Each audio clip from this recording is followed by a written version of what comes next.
हाँ, राम राम सभी को। और ईश्वर की कृपा से आप सभी लोग स्वस्थ होंगे, ऐसा मेरे मन में विचार है, विश्वास भी है।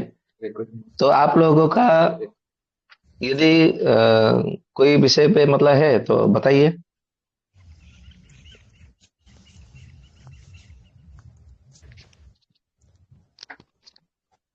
गुरुजी विष्णु जी, आप कुछ। आज हाँ, बोलिए बोलिए। गुरुजी आजकल जो है मतलब आजकल साटिका बहुत हो रहा लोगों को। तो साटिका के कारण और निवारण पे आप थोड़ा सा ज्ञान देंगे तो ज़्यादा अच्छा रहेगा।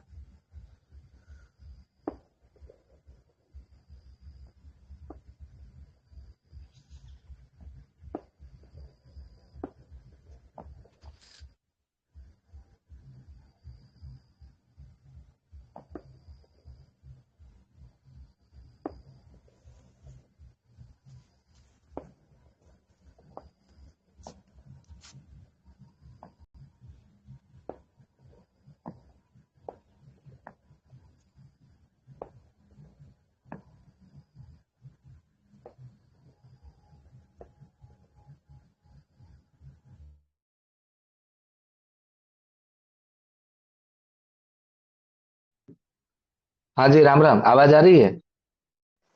जी। हाँ, इसके लिए हमें क्या है, माधव निदान देखना पड़ेगा। माधव निदान मतलब किसी के पास हो तो निकालिए।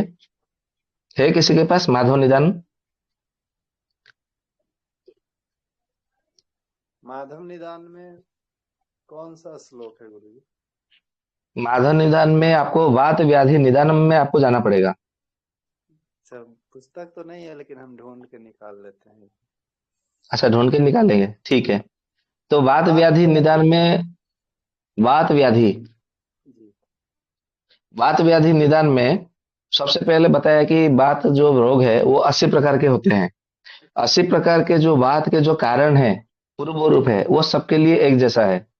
मान लीजिए किसी ने ज्यादा रुक्ष भोजन किया, रुक्ष यानी कि रूखा सूखा, जैसे पापड़ ज्यादा खाए, तली हुई चीजें ज्यादा खाए, या तो जो मिर्च मसाले जो आजकल जो मसाले मसाले ज्यादा होते हैं, है कि नहीं?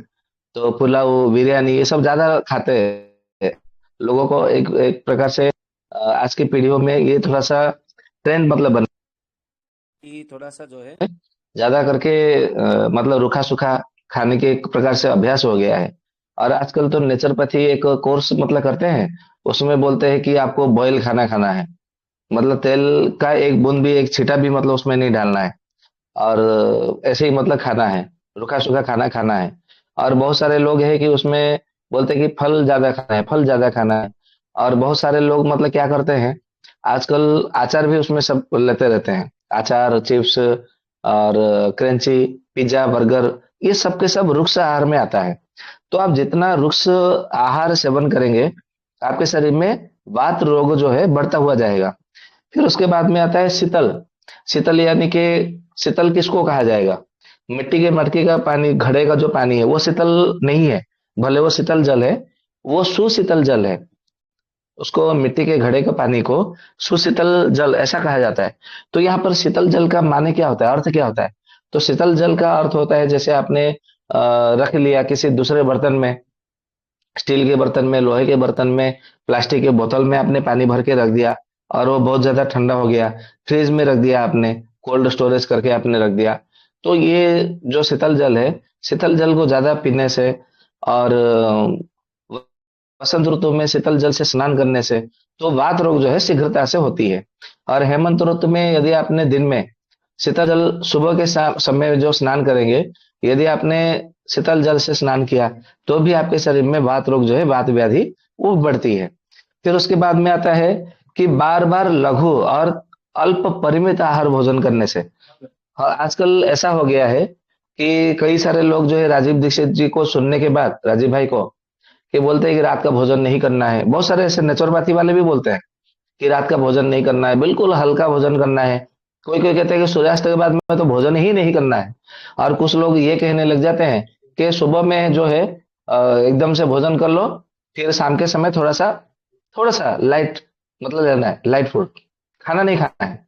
तो ये जो आप जितना लघु परिमित आहार लेंगे, ये कहीं पर भी नहीं कहा गया किसी आयुर्वेद ग्रंथ में कि आपको इतने लेने हैं, 100 ग्राम चावल लेने हैं, या मतलब 4-5 चपाती या रोटी लेनी है, उसके बाद में आपको भोजन नहीं करना है, सूर्यास्त के बाद में भोजन नहीं करना है, या तो फिर आपको थोड़े से आहार लेने के लिए, ऐसा कहीं पर भी नहीं कहा गया है। लघु आहार का मतलब कब कब लेना चाहिए? तब आपके शरीर में कोई रोग होता है, तब जब कफ जनित रोग होता है, तब आपको जो है लघु परिमित आहार, सुपरिमित आहार लेने की कहा जाता है। या तो फिर आपकी अग्नि मंद पड़ जाती है, या तो आपको अजीर्ण की स्थिति में होते हैं, या तो आपके धातु अग्नि मंद होते हैं, तो उस समय जो है आपको लघु आहार या सुपरिमित आपको आहार लेने की आवश्यकता है। परंतु यदि आपको वात रोग से पीड़ित है, या तो आपको अग्नि तेज है, अग्नि पर तीव्र है, तो फिर आपको वहां पे उस स्थिति में लघु परिमित आहार बिल्कुल भी नहीं ग्रहण करना चाहिए। इससे क्या होगा कि आपके सारे धातुएं जल जाएंगी। सारे धातुएं जल जाएंगी तो फिर आपके वात पित्त कफ का जो संतुलन है वो भी बिगड़ जाएगा। जब संतुलन बिगड़ जाएगा तो फिर आपका वहां पर प्राण वायु फिर सही नहीं रहेगा, वो प्राण वायु जो है बिगड़ जाएगा। फिर उसके बाद में कहते हैं कि अति मैथुन करना। मैथुन यानी कि समागम, संभोग करने के लिए कहा जाता है। परंतु संभोग आजकल तो ब्रह्मचर्य के ऊपर बड़ा जोर दिया जाता है कि ब्रह्मचर्य व्रत का पालन करना है। परंतु ब्रह्मचर्य है क्या वास्तव में? आयुर्वेद में चरक संहिता में चरक जी ने ब्रह्मचर्य का क्या व्याख्या की है, परिभाषा क्या बताया है, और उसमें चरक जी ने ब्रह्मचर्य का व्रत का कैसे पालन करना है उसमें क्या बताया है। सुश्रुत जी ने अपनी सुश्रुत संहिता में क्या बताया है, आचार्य भेल जी ने भेल संहिता में क्या बताया है, महर्षि हारित जी ने हारित संहिता में क्या बताया है, उसके ऊपर किसी का ध्यान नहीं है। अष्टांग संग्रह, अष्टांग हृदय, बृहत निघंटु, रत्नाकर, सभी ग्रंथों में भाव प्रकाश जी ने, भाव प्रकाश में भाव मिश्र जी ने, आचार्य ने तो बड़े अच्छे से ब्रह्मचर्य के बारे में बताया है, परंतु उसके ऊपर किसी का ध्यान नहीं है। सब लोग बोलते हैं कि बस समागम नहीं करना ये ब्रह्मचर्य है, परंतु केवल समागम नहीं करना ये ब्रह्मचर्य है। आप जब बाजार जाते हैं, ट्रेन से जाते हैं या मेट्रो से जाते हैं, या तो कहीं पर भी कुछ कहीं पर भी जाते हैं, क्या आपका हाथ या तो आपका शरीर किसी स्त्री के हाथ में, कमर में या नाभि में, पेट में या किसी के स्तन में क्या कभी स्पर्श नहीं होता है? होता है ना? क्या आप कभी सपने में मतलब सोए हैं, सपने में किसी आपके सपने में कभी कोई लड़की नहीं आती, या किसी लड़की के सपने में कोई पुरुष नहीं आता, लड़का कभी दिखाई नहीं देता, तो फिर वो भी तो एक प्रकार से मैथुन ही हुआ। तो फिर अब जब आप ब्रह्मचर्य व्रत का पालन कर रहे हैं और आपके सपने में कोई लड़का आ जाए, आपके लड़के लड़की हो, लड़की के सपने में लड़का आ जाए, या लड़के के सपने में कोई लड़की आपने देख लिया, तो फिर आपका ब्रह्मचर्य व्रत तो वो उसी समय खंडन हो गया। कहाँ रहेगा, मतलब आपका ब्रह्मचर्य फिर कैसे रहा? नहीं रहा ब्रह्मचर्य। खाली आपको मतलब केवल समागम न करना ये ब्रह्मचर्य थोड़ी है। वचन से भी आप किसी के साथ में परिहास नहीं करना, किसी की निंदा नहीं करना, किसी की टांग खिंचाई नहीं करना, किसी का उपहास नहीं करना, ये भी एक प्रकार से तो ब्रह्मचर्य है। परंतु आजकल देखो, जैसे कपिल शर्मा शो है, और आजकल तो द ग्रेट इंडियन टैलेंट करके ऐसा, मतलब कल हमने न्यूज देख रहे थे, तो न्यूज में बताया कि सुप्रीम कोर्ट ने उसके ऊपर बैन करने के लिए बोला है। ये फिर मतलब मैं थोड़ा सा यूट्यूब में जाके देखा, तो उसमें इतनी अश्लील बातें होती है उसमें। मतलब ये बाद में पता चलता है, न्यूज के आने के बाद में पता चलता है कि ये देखो वहां पे तो बड़े तेजी से चल रहा है, बड़े तेजी से वायरल हो रहा है। लाखों लोगों ने, मिलियन मिलियन मतलब उसमें देखा है, 10-10 मिलियन, 15-15 मिलियन लोगों ने उसका वीडियो को देखा है। तो वो भी तो ब्रह्मचर्य व्रत का, तो ब्रह्मचर्य तो उसमें फिर है ही नहीं, ना ब्रह्म है ना चर्या है, तो ब्रह्मचर्य फिर मतलब कहाँ से रहेगा? तो ये है। तो उसमें जो अति मैथुन करते हैं, मैथुन करने के लिए आयुर्वेद में कहा है, नियम है कि पुरुष को विवाह के बाद में 78 वर्ष तक समागम करना चाहिए। यदि समागम नहीं करता है तो उसके शरीर में वात रोग होगा। ठीक उसी तरह महिला को जिस समय उसके शरीर में पीरियड आ जाए, माहवारी जब आ जाए, जो माफ करिएगा मैं जो बता रहा हूँ आयुर्वेद के आधार पर बता रहा हूँ, अपने मन से नहीं। और आप मुझे आयुर्वेद का वो प्रमाण भी देखेंगे तो मैं आपको दूंगा प्रमाण, कहाँ लिखा है। अभी मेरे पास ग्रंथ तो है, लेकिन वो अब मैंने खोल के नहीं बैठा है, बैठा हूँ। समय लगेगा, मैं उसका फोटो भी खींच के ग्रुप में भेजूंगा। कि जब उसको माहवारी आ जाए लड़की को, उसके 3 साल बाद उसको समागम की जरूरत है। यदि वो समागम नहीं करेगी तो उसके शरीर में रोग होगा। और वो कब तक समागम कर सकती है? जब तक उसके 70 वर्ष पूरे नहीं हो जाते, तब तक महिला को समागम करते रहना चाहिए। परंतु आजकल क्या करते हैं कि नहीं, अभी तो बच्चे बड़े हो गए हैं, अभी हमारे बच्चे समझदार हो गए हैं, अभी हमें समागम नहीं करना चाहिए। हमारे बच्चे क्या सोचेंगे हमारे बारे में? जैसे देख लिया तो फिर बच्चे भी मतलब बिगड़ जाएंगे। वो बिगड़ते तभी है।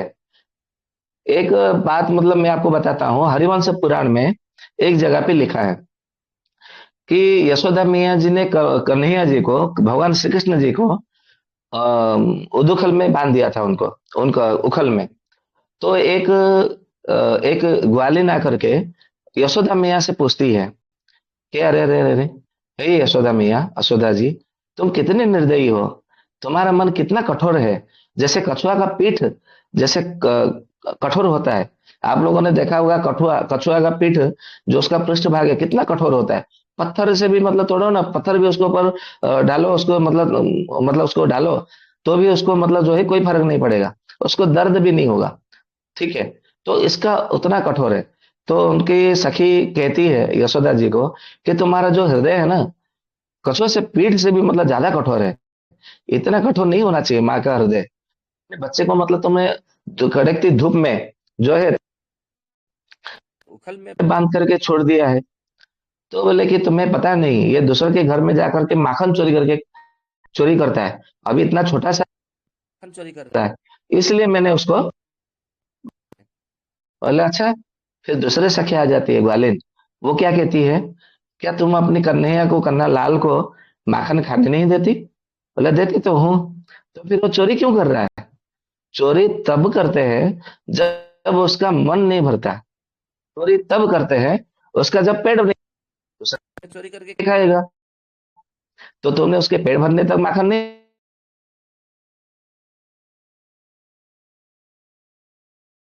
दिया होगा, तुमने उसको बेचने के लिए बाहर भेज दिया होगा।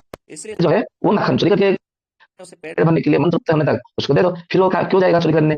तो कहने का अर्थ ये भी आयुर्वेद के सूत्र के आधार पर जो है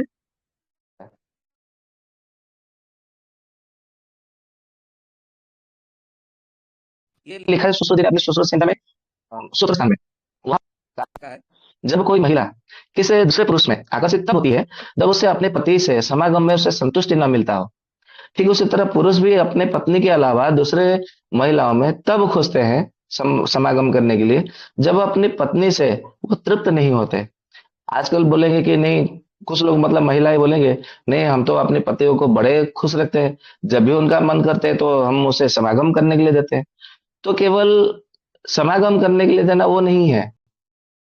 समागम करने के कब मनुष्य का, पुरुष का तृप्त होता है, जब वो उसकी पत्नी सज धज करके बैठी होती है, 16 श्रृंगार से जब वो अपने शरीर में 16 श्रृंगार रचती है, तब वो तृप्त होती है।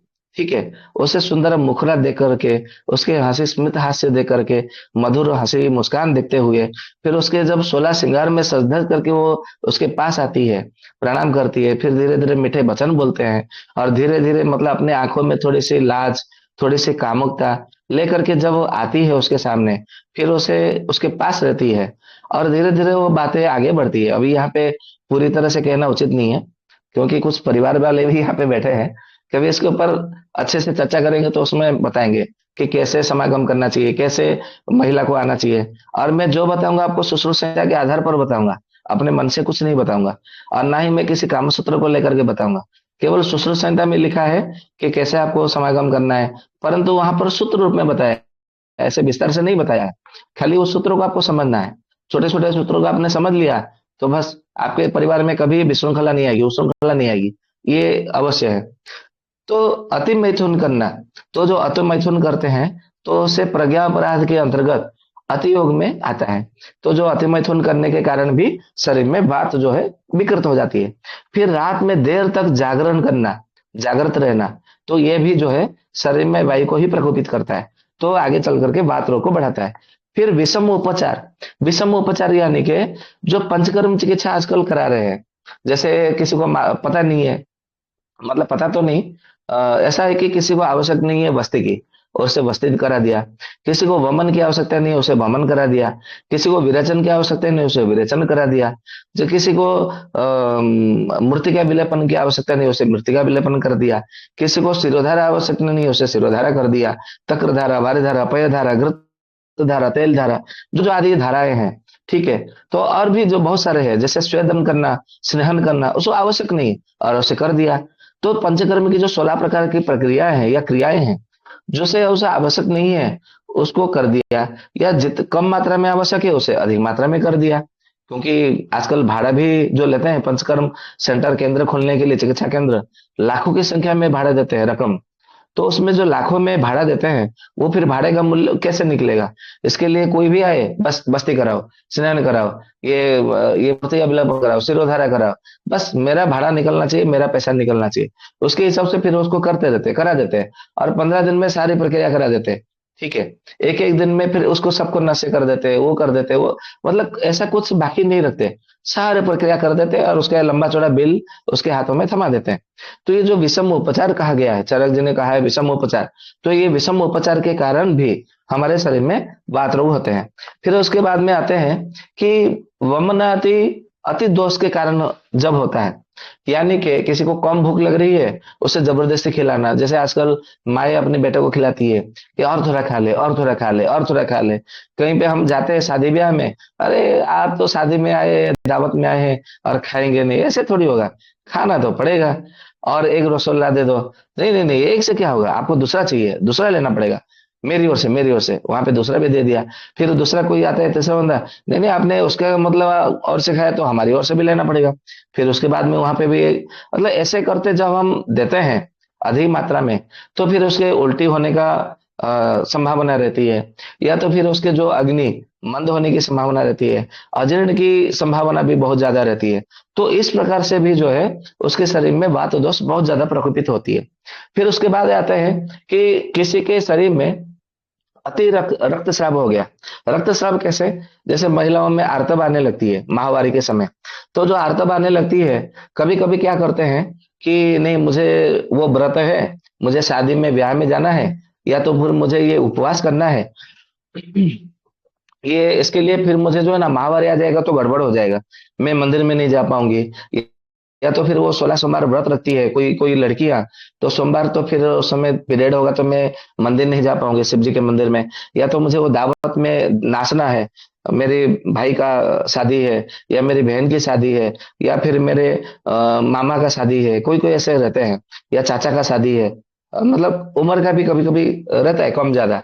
तो उसमें भी नाचने के लिए, या तो कहीं जाने के लिए, या विदेश भी परिभ्रमण के लिए निकलते हैं, या तो टूर के लिए भी निकलते हैं। तो उस समय माहवारी आना होता है, तो वो दवाई लेकर के एलोपैथी का पहले से वो करा लेती है। ठीक है ना? आप लोग को आसपास अड़ोस पड़ोस में आपने सुना भी होगा, भाई बंधु मित्रों से भी सुना होगा कि गोली ले ली तो उसके बाद में पीरियड हो गया। पीरियड रोकने के लिए भी जब लेते हैं तो भी ये दिक्कत होती है। तो इस प्रकार से भी जो है आपके शरीर में वायु का ज्यादा मतलब बाद में प्रकोप होता है, होने लगता है। फिर उसके बाद में कहते हैं कि अधिक मात्रा में पथ पर्यटन करना, मतलब चलना अधिक मात्रा में। जब हम अधिक मात्रा में चलते हैं, चलने का एक सीमा होनी चाहिए, मर्यादा होनी चाहिए। कैसे हमें कैसे पता चलेगा कि हमारी सीमा कितनी है, हमारी मर्यादा कितनी है? तो ऐसा आयुर्वेद में कहा गया है, एक ग्रंथ है जिसका ग्रंथ का नाम है बृहत निघंट रत्नाकर। बृहत निघंट रत्नाकर में आचार्य जी ने कहा है, आप चलो धीरे धीरे, पैदल चलो, दौड़ना नहीं है, चलना है, धीरे धीरे चलना है। जब आपके गुल्फ के पास, जब थोड़ा सा आपको गुल्फ यानी कि हमारे एडियो के पास, जब एडियो के पास या तो उंगलियों में जब थोड़ा सा आपको भारीपन लगे या थोड़ा सा दर्द होने लगे, तो समझ जाओ कि बस आपका कोटा पूरा हो गया। कोटा पूरा हो गया यानी कि आपको अभी और नहीं चलना है। ठीक है। यदि आप फिर भी जबरदस्ती चलेंगे तो फिर आपके शरीर में वायु कुपित होगा, वात दोष बढ़ेगा, तो फिर आगे जो के आगे चल करके वात रोग होगा। फिर कहते हैं कि वायु के समय में, वायु के समय में अर्थात जैसे आपको लोगों को पता है सूर्योदय से सूर्यास्त तक जो समय है उसे हम 3 से भाग देते हैं। सूर्यास्त से सूर्योदय तक जो समय है उसे हम 3 से भाग देते हैं। तो जो पहला भाग है सूर्योदय से, मान लीजिए अभी 6 बजे सूर्योदय है उदाहरण के तौर पे, ठीक है, 6 बजे सूर्योदय है और 6 बजे सूर्यास्त है, तो 6 से 6 बजे तक कितना 12 हो रहा हो गया हमारा, 12 घंटे हो गया। तो उसको हम 3 से भाग देंगे तो 4 हो रहा, एक एक भाग में आता है। तो सूर्योदय 6 बजे से लेकर के 10 बजे तक जो है वो कफ का समय है। 10 बजे से 2 बजे तक दूसरा जो भाग है वो पित्त का समय है। 2 बजे से जो आखिरी 6 बजे तक जो तीसरा भाग है वो वात का समय है। ठीक है। तो कभी भी जब हम तालाब में, नदी में, समुद्र में जाए, समुद्र में नहीं, नदी में या तालाब में जाए तो केवल कप के समय में हमें संतरण यानी कि तैरना चाहिए। यदि कप के समय में हम 1 होरा तक संतरण करते हैं, तैरते हैं, तो हमारे यदि घुटने का दर्द है, कमर का दर्द है, कंधों में जो फ्रोजन सल्जर है या तो स्पॉन्डिलाइटिस जो भी है, 80 प्रकार का वात जो है ना, केवल संतरण एकमात्र औषधि है, ऐसा चरक जी ने कहा है। मैं नहीं बोल रहा हूँ, चरक संहिता में चरक जी ने कहा है, जो कप के समय में, कप के काल में 1 होरा यदि संतरण करता है जल में, नदी में, तालाबों में, और ऐसे तालाबों में जहां पर आपको कमल का खिला हो, कमल का फूल खिला हो या तो कुमुदिनी का फूल खिला हो, उस तालाब में संतरण करना चाहिए। तो इससे क्या होता है कि आपका पित्त और वात दोनों समन हो जाते हैं, ऐसा कहा है। परंतु 1 होरे से ज्यादा समय आपको संतरण नहीं करना है, नहीं तो फिर क्या होगा, फिर वायु आपकी ज्यादा बढ़ जाएगी। और कभी भी ध्यान रखिए, वायु के समय में कभी भी संतरण नहीं करना है। वायु के समय में यदि संतरण करते हैं यानी कि तैरते हैं, तो भी आपके शरीर में वायु बढ़ेगी, पेट जो है तुरंत बाहर निकल आएगा। एक रोगी है, मैं आपको अपना अनुभव बताता हूँ। एक मुंबई में एक रोगी है, उनके शरीर में कुछ समस्या नहीं है, वो हालांकि वो सरकारी नौकरी है, तो उनको हर 6 महीने में, हर 1 साल में, किसी के वहां पे 6 महीने में, किसी के वहां 1 साल में, उनका पूरा बॉडी चेकअप करके उनको जमा करना होता है, ठीक है। और खास करके आर्मी वालों को, और उनको जो है जमा करना होता था हर 6 महीने में, पूरा फुल बॉडी चेकअप, और उनके वहां सरकार से पूरा जो है पूरा मुफ्त होता है। तो पूरी फुल बॉडी चेकअप करते थे, और फिर जो है सारा रिपोर्ट लेकर के वो जमा करते थे। तो उनके शरीर में कोई भी ऐसा नहीं था रिपोर्ट के अनुसार। पूरा एमआरआई तक, मतलब सारे चेकअप वो कराते थे, यूज मतलब सोनोग्राफी भी कराते थे। परंतु कुछ समय के पश्चात जो है उनका तोंद बाहर आ गया, तोंद बाहर आ गया। तो किसी ने उनको बोला कि तुम मेदोहर विडंगादि लहो आरोग्य वर्धिनी बटी, तुम खाओ, खाते रहो। और जिसने बोला था वो हमारे सत्र में ही जुड़े थे, रोगाभिसर आयुर्वेद उपचार, मतलब जो हमने जो 11-13 जो कुछ सत्र किए थे स्वस्थ समृद्ध परिवार में, तो वहां से सुन करके उन्होंने उनको बोला कि आप मेदोहर विडंगादि लहो, मेदोहर गुगुल या तो आरोग्य वर्धिनी बटी, और क्रव्याद रस्ताप्यादि लहो, ये सब होते हैं औषधियां। तो उसको आप सेवन करो, या तो नवक गूगल करके एक औषधि होती है, उसको भी आप सेवन कर सकते हैं। तो इससे जो है आपका जो तोंद है वो कम हो जाएगी। तो उन्होंने वो ले रहे हैं, ले रहे हैं, ले रहे हैं। फिर उनको किसी ने बोला कि गर्म पानी में शहद डाल करके लो, ठीक है। उन्होंने बोला कि ये मैं किसको पूछ के लूं। फिर वो भाई साहब ने मुझे फोन किए थे, तो ये गर्म पानी में शहद लेने का कहीं पर, कहाँ पर भी बताया है। तो मैंने बोला कि ये जो है अष्टांग संग्रह में बताया है बागभट जी ने, तो ले सकते हैं, मोटापा कम करने के लिए बहुत अच्छा योग है। तो उन्होंने उसको भी लिया। उनको बार बार दस्त होता रहा, उल्टी भी होती रही, और उनको खाने की इच्छा कम हो गई उसको लेने के बाद में। परंतु तोंद 1 इंच भी कम होने का नाम नहीं ले रहा है, ज्यों का त्यों है, यथा पूर्वम तथा परम, कोई परिणाम नहीं। फिर हम गए थे अभी ये पिछले महीने में मुंबई, तो वो आकर के हमसे मिले कि हमारा मतलब ऐसे ऐसे पेट का तोंद बढ़ा हुआ है, क्या करें। बोला कि आपका मुझे पूरा दिनचर्या बताइए, आपने क्या क्या सेवन करते हैं, क्या आपका भोजन है, क्या आपका कर्म है, क्रिया क्या है, बाहर आप क्या खाते हैं, कितने बजे उठते हैं, कितने बजे सोते हैं, और क्या क्या आप योग प्राणायाम या तो कोई कसरत करते हैं, 1 सेकेंड छोड़ना नहीं। पूरा एक दिनचर्या जो है, एक दिन का मुझे बताना है।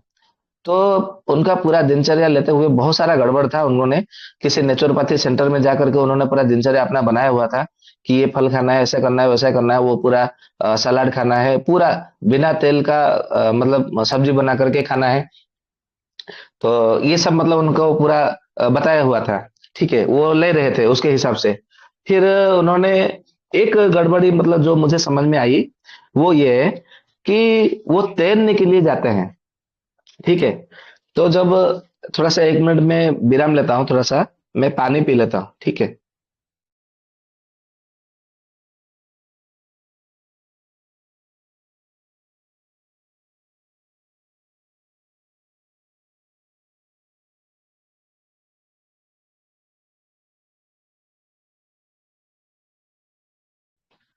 ठीक है जी।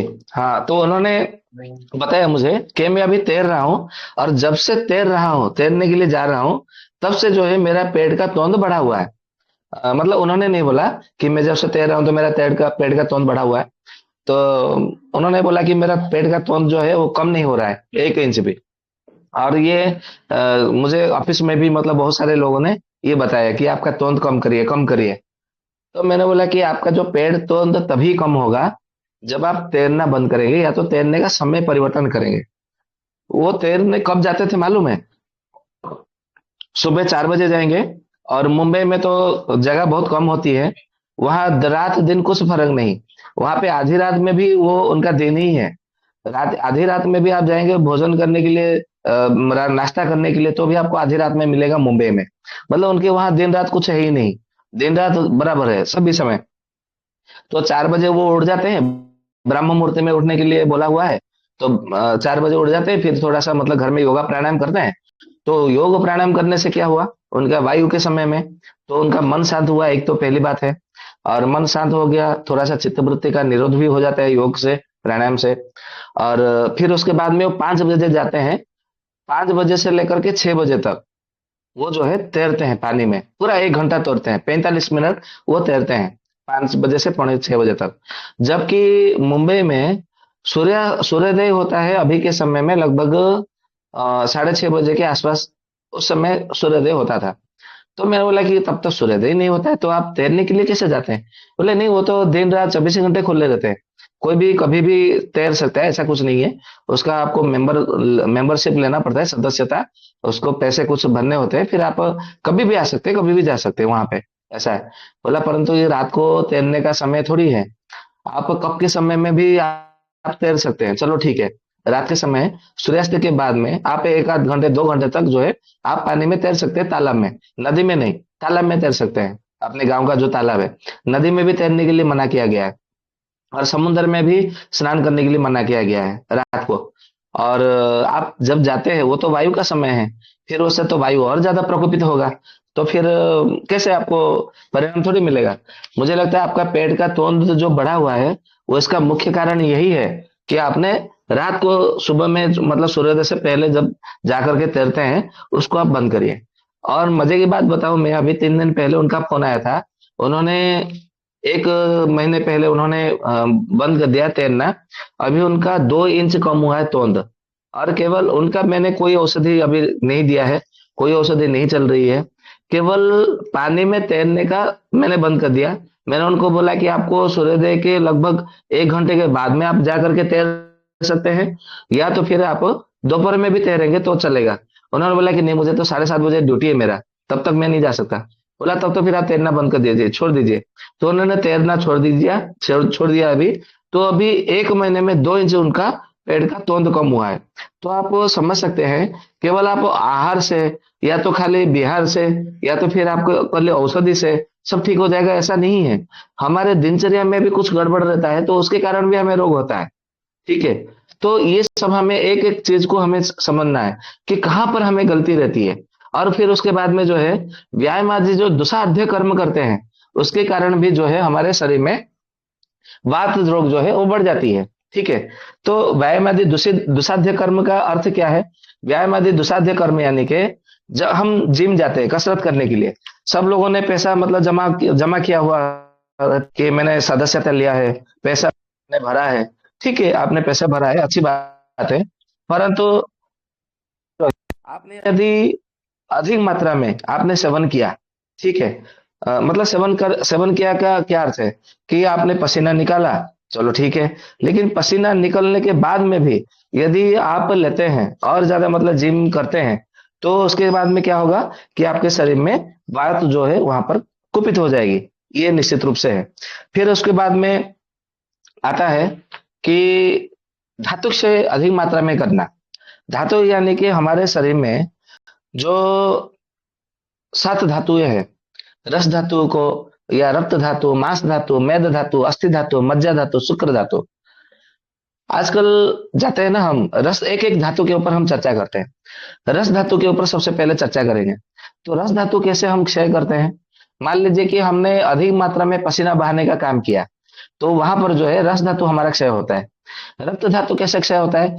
कहते हैं ना कि एलोपैथी में, मेडिकल साइंस जो मॉडर्न साइंस है, आधुनिक विज्ञान, हर तीसरे महीने में, हर 3 महीने में आपको जो है रक्तदान करना चाहिए, ये कहते हैं। और जगह जगह रक्तदान करने के लिए चलाते हैं, कैंप शिविर वगैरह चलाते हैं।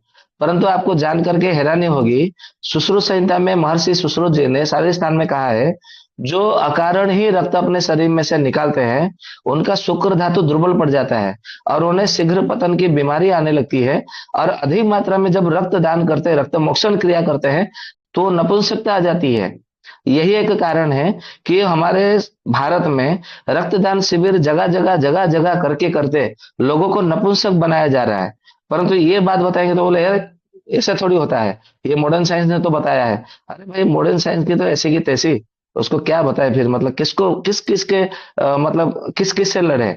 जब अपने ही जब मतलब शत्रुता के आचरण पे आ जाए, तर्क हर बात में कुतर्क, तर्क करे तो चलो अच्छी बात है, तर्क से निष्कर्ष निकलेगा, कोई अच्छी बात निकलेगी, ठीक है। आजकल तो मतलब बिना आयुर्वेद पढ़े बहुत सारे वैद्य बन गए हैं, बिना आयुर्वेद पढ़े बहुत सारे ज्ञानी पंडित बन गए हैं। तो अच्छा भी नहीं लगता बताने को, क्योंकि आयुर्वेद में हर बात का आपको समाधान है, हर समस्या का समाधान है, हर बात का आपको गहराई से मतलब वहां पे बताया है। ऐसा नहीं खाली चिकित्सा बताया है, रोग नहीं है, बिल्कुल नहीं है। गर्भाधान से लेकर के मृत्यु तक, मृत्यु मरण पर्यंत जो जो चीजों की आपको आवश्यकता है वो सब आयुर्वेद में है, इतना मान लीजिए। तो आप बताइए गर्भाधान के बाद में से लेकर के मृत्यु तक, फिर आपके आवश्यकता, मृत्यु के बाद में आपकी क्या आवश्यकता रह जाएगी, कुछ रहेगी फिर बाकी? तो सब तो आपको आयुर्वेद में मिल गया। तो आयुर्वेद को छोड़ करके आप यहाँ वहां क्यों भटक रहे हैं? कौन सा मतलब क्या आपको बहुत बड़ा मतलब निधि मिल जाएगी या कोई सिद्धि मिल जाएगी? कुछ नहीं मिलेगा। जब जो मतलब जब तक आपने आयुर्वेद को जो जो व्यक्तियों ने छोड़ा है, उनके जीवन में जो सिद्धि और निधि दोनों है, वो दोनों से वो हाथ गंवा बैठे, हाथ से उनका निकल गया। आयुर्वेद जब जब मतलब किसी भी व्यक्ति ने धारण किया, उसको निधि और सिद्धि दोनों से प्राप्त हो गए। ये मैं ऐसे ही नहीं बोल रहा हूँ, प्रमाण है। जैसे महर्षि भरद्वाज जी ने विमानी का शास्त्र रचना कर दिया। आजकल जो हम हवाई में उड़ रहे हैं, हवाई जहाज में, ये किसकी देन है? महर्षि भरद्वाज जी की देन है। ये कब उन्होंने रचना की? जब उन्होंने आयुर्वेद को धारण किया, उसके बाद में उन्होंने रचना की। आज जब हम बिजली से पंखा लाइट ये सब मतलब चलाते हैं, या तो बिजली से सब कुछ करते हैं, ये बिजली किसकी देन है? और बिजली से माध्यम से जो सारे जो चक्रवात, पंखे का नाम पुराना अगस्त्य संहिता में पढ़ेंगे तो उन्होंने चक्रवात नाम शब्द दिया है। चक्रवात यानी कि वो चक्र घूमेगा और आपको जो है वात यानी कि वायु की प्राप्ति होगी, तो उष्णता आपके शरीर में कम हो जाएगी, पसीना से आपको मुक्ति मिलेगी, आपको आनंद आएगा। तो अगस्त्य संहिता में महर्षि अगस्त्य जी ने चक्रवात शब्द प्रयोग किया है। तो पंखा चक्रवात नहीं है क्या? वो चक्र की तरह नहीं घूमता है और उससे वायु नहीं आती है क्या? वही बात है। केवल आज हम पंखा फैन ऐसे कर दिया है उसके शब्द। पंखा जो शब्द है वो व्यजन से है। व्यजन शब्द जो हाथों से हम करते हैं वो पंखा है। जैसे पहले दासियों को रखा जाता था, दासी तो दासी लोग रहते थे, जब दरबार चलती थी तो दासी लोग होते थे, ठीक है। परंतु जब राजा लोग सोते थे उस समय दासियां थोड़ी उनको पंखा करती थी, व्यजन थोड़ी करती थी, या कोई दास दासी रह करके थोड़ी करेगी। क्योंकि किसी के सामने, चाहे महिला ही क्यों ना हो, महिला के सामने कोई भी महिला जो है कभी भी समागम नहीं करेगी। और राजा रानी जब मतलब अंतर महल में होते थे, उनका किसी न किसी के साथ में समागम होता ही रहता था, चलता रहता था। फिर वो तो पसीना पसीने से लत होंगे। और सभी आयुर्वेदिक ग्रंथों में कहा गया है कि समागम के पश्चात यदि आपके शरीर में से पसीना निकला है तो उसको पहले सुखाना है। जब तक पसीना नहीं सूखे तब तक आपको वस्त्र पहनना नहीं है, कपड़ा नहीं पहनना चाहिए। पुरुष महिला जो है ऐसे ही निर्वस्त्र मतलब ऐसे ही बैठे रहे, ठीक है। पहले तो ऐसे बिजली नहीं होती थी तो दीपक के होते थे, मसाल जलाते थे, तो उसी मसाल में दीपक में ही थोड़े से कम उजाले में आपको ऐसे ही रहना है। जब आपका पसीना सूख जाए उसके पश्चात आपको कपड़े पहन करके सोना है। नग्न अवस्था में नहीं सोना है, और पसीना जब तक नहीं सूखे तब तक कपड़ा नहीं पहनना है। तो क्या पसीना सूखने के लिए जो व्यजन चलती थी होता था, तो क्या वो दासियां आकर के करती थी? तो बिल्कुल नहीं। तो वहां पर कैसे उनका पसीना सूखता था? तो राजा के महल में चक्रवात वो व्यवस्था रहती थी, चक्रवात की व्यवस्था रहती थी। वो उसी चक्रवात से राजा लोग, मंत्री लोग और प्रधान लोग, मुनि लोग, बड़े बड़े धनी लोग, साहूकार लोग, जमींदार लोग उस चक्रवात से ही अपना पसीना को दूर करते थे। चक्रवात उस समय भी होता था, ठीक है। तो ये चक्रवात के विषय में पहले से ही ऐसे वर्णन है, ठीक है। फिर उसके बाद में आते हैं, हाँ ये रस रस धातु हो गया। रक्त धातु, हाँ रक्त धातु के कारण जो है हमारे शरीर में शुक्र की धातु की दुर्बलता आ जाती है, फिर उससे शीघ्र पतन और नपुंसकता आती है। मुझे आप लोग बताओ, अभी हम 14 लोग हैं यहाँ पे, अभी यहाँ पर सत्र में चर्चा में, तो मुझे छोड़ करके आप 13 व्यक्ति है, 13 लोग हैं, सदस्य हैं। कोई एक दो या तो सभी बता सकते हैं, जिन जिन व्यक्तियों ने रक्तदान किया है उनकी शीघ्र पतन हुआ या नहीं हुआ उसके बाद में, अपने अनुभव से बताइए। कोई भी बता सकता है।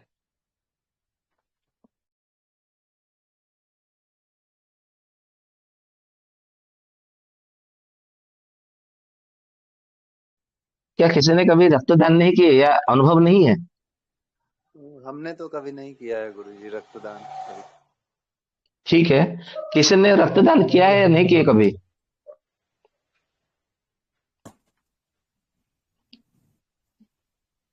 क्या किसी ने कभी रक्तदान नहीं किए? जय जय मुकेश। हाँ, जय राम जगन्नाथ। राम। मैं देखा हाँ, हूँ राम राम। कि बोलिए बोलिए। हमने तो बोलिए बोलिए। हमने तो नहीं, लेकिन मेरे साला जो है वो रक्तदान किए थे। कब किए थे? तो 5-6 महीने पहले। तो उनका अनुभव आपको पता है या ऐसे ही अनुमान से बताने वाले हैं? नहीं, अंदर तो नहीं, लेकिन सुनने में कि उनका थोड़ा सा वो हो गया है। क्या हो दांत गया? पतला है, ऐसा कुछ। धातु शायद अच्छा। पतला है। अच्छा, ठीक है। और किसी का कोई मतलब है अनुभव में? हाँ मैं देखा हूँ कि जब मेरा दोस्त है तो वो 3 बार या 4 बार रक्तदान किया। तो रक्तदान हम्म। करने के बाद उनका मन में बहुत अस्थिरता आ गया था और सामना ठीक। विकार ये सब ज्यादा मतलब मैं देख पा रहा था उनका। और शीघ्र पतन ठीक के है। बारे में उनसे भी पूछा नहीं, लेकिन हम्म। अ, हर बात में गुस्सा करते थे, हर बात में थोड़ा थोड़ा बात में चिंतित हो जाते थे। ये सब लक्षण हम हम्म। देखा। तो ये हम्म। भी सब शीघ्र पतन का कोई पर प्रभाव पड़ता है। हम्म। तो हम देखा हूँ। और दूसरा चीज ये, मेरा और एक दोस्त था वो भी रक्तदान किया था, लेकिन उसका तो ऐसे ही कुछ नहीं हुआ। वो अ, मैं देखा हूँ उतना मतलब प्रभाव तो नहीं पड़ता, लेकिन भी कोई कोई जन जो दुर्बल रहते हैं उनका ऊपर शायद प्रभाव पड़ जाता है मुझे लगता है। अच्छा, ठीक है। और किसी का कोई अनुभव है?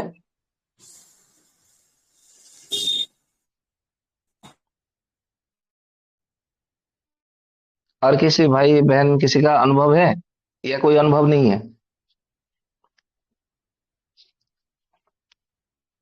चलिए ठीक है। तो हाँ जी। जी, दीपक जी कुछ कहना चाहते हैं? हाँ, जी जी जी जी। राम राम जी। राम राम। रक्तदान का एक अनुभव ऐसा है।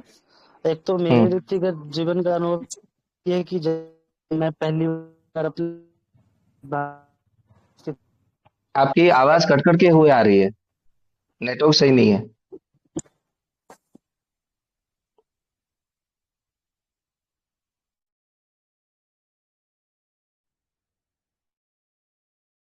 आप आवाज सुन पा रहे हैं दीपक जी? आपकी आवाज आ रही है गुरुजी, वो दीपक भाई का आवाज नहीं आ रहा। हाँ, दीपक जी का थोड़ा सा आवाज कटकटता हुआ आ रहा है। हाँ जी।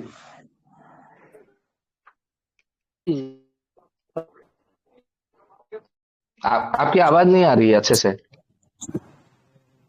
तो अभी जरूर हम लोग देखेंगे अभी ये जो रखते भी हैं उनका अभी कैसा ऐसा स्थिति कोशिश करेंगे तो पूछने के लिए पता करें। आपकी आवाज अच्छे से नहीं आ रही है देवदत्त जी।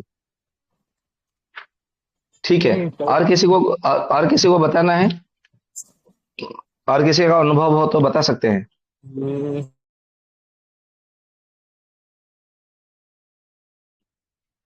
नहीं है, ठीक है। तो ये हो गया रक्त धातु। फिर उसके बाद में क्या आता है? मांस धातु।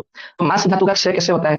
जब हम अत्यधिक मात्रा में व्यायाम करने लगते हैं, कसरत करने लगते हैं, ठीक है, तब जो अत्यधिक मात्रा में करते हैं, या तो जैसे वसंत ऋतु में, ग्रीष्म ऋतु में और वर्षा ऋतु में व्यायाम करने के लिए आयुर्वेद में सख्त मना है। सख्त। सख्त का शब्द है, अर्थ है कि आपको करना ही नहीं है, बिल्कुल निषेध है।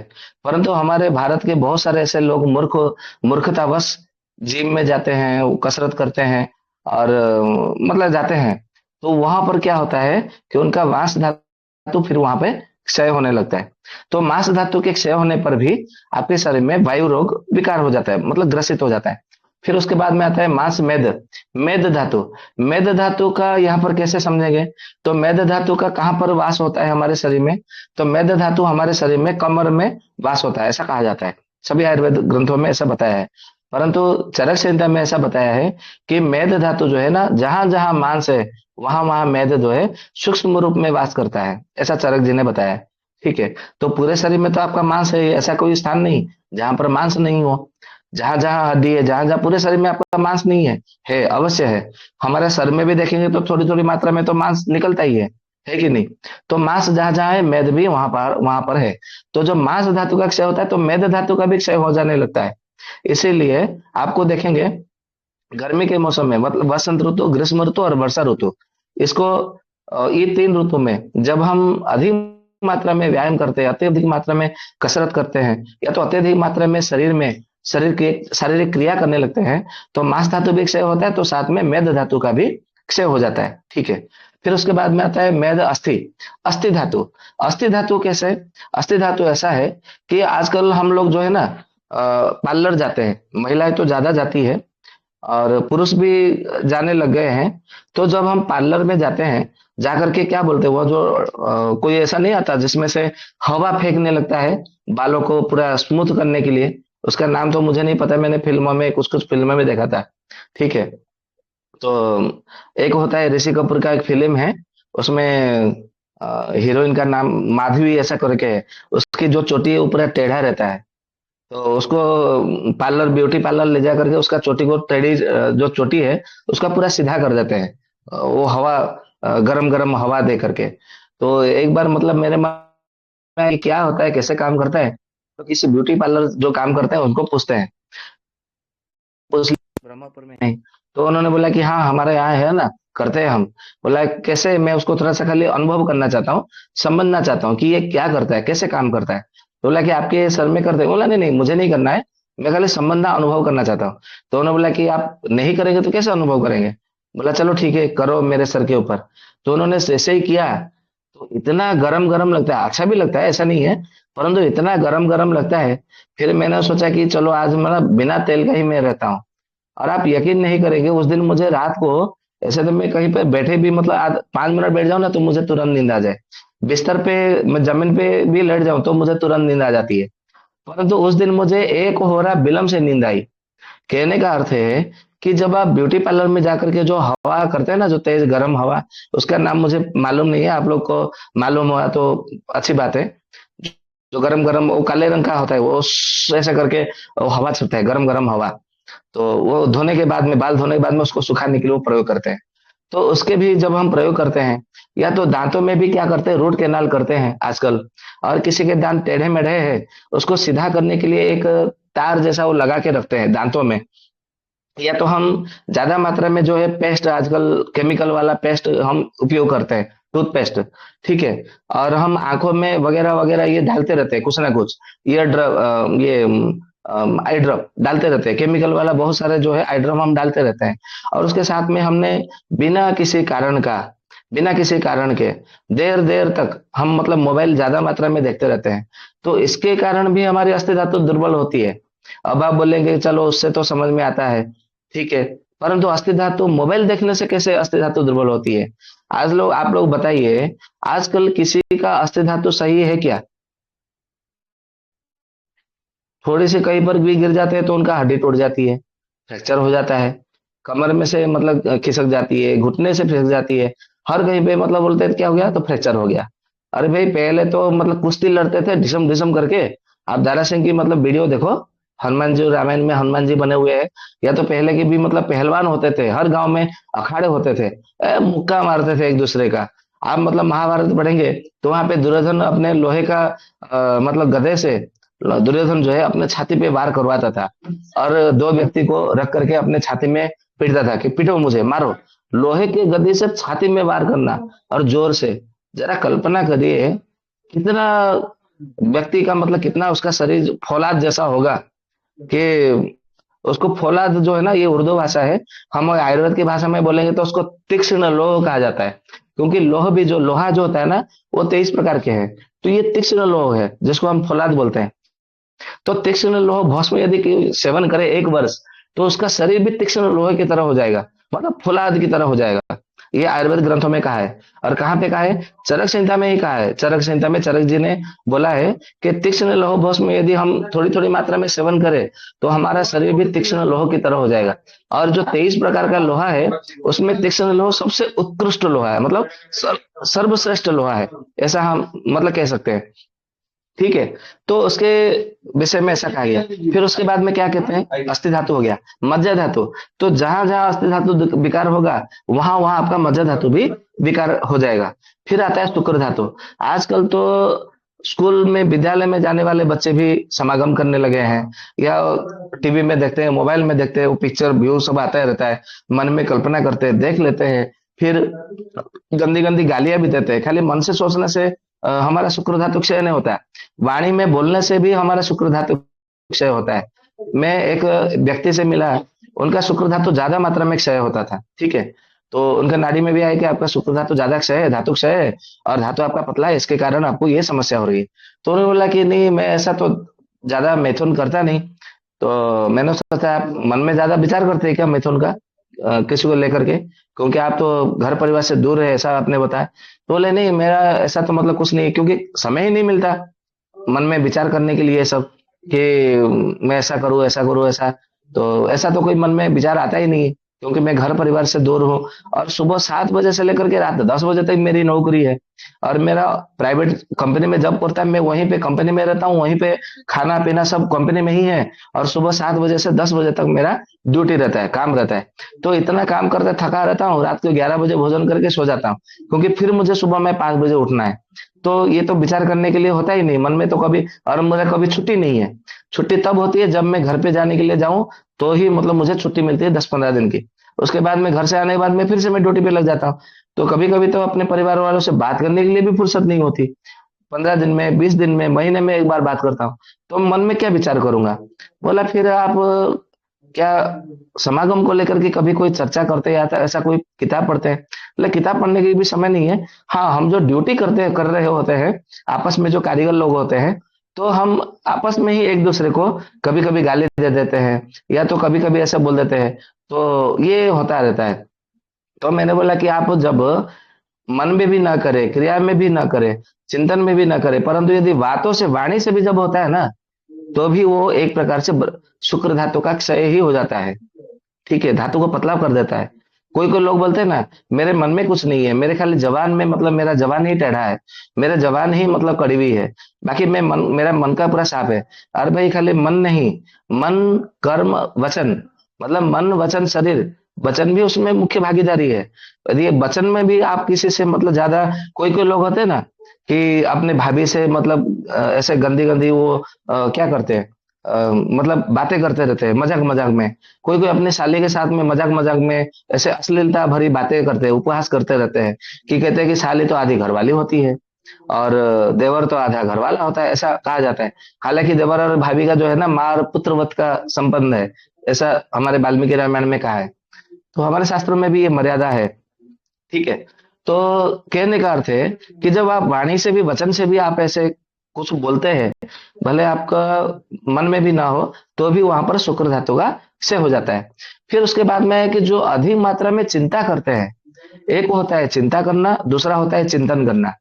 चिंता करना क्या है? जिसमें कोई रस नहीं। रस यानी कि क्या? उसमें रस यानी कि एक प्रकार से उसका सार निकलता है, उसे रस कहा जाता है। ठीक है।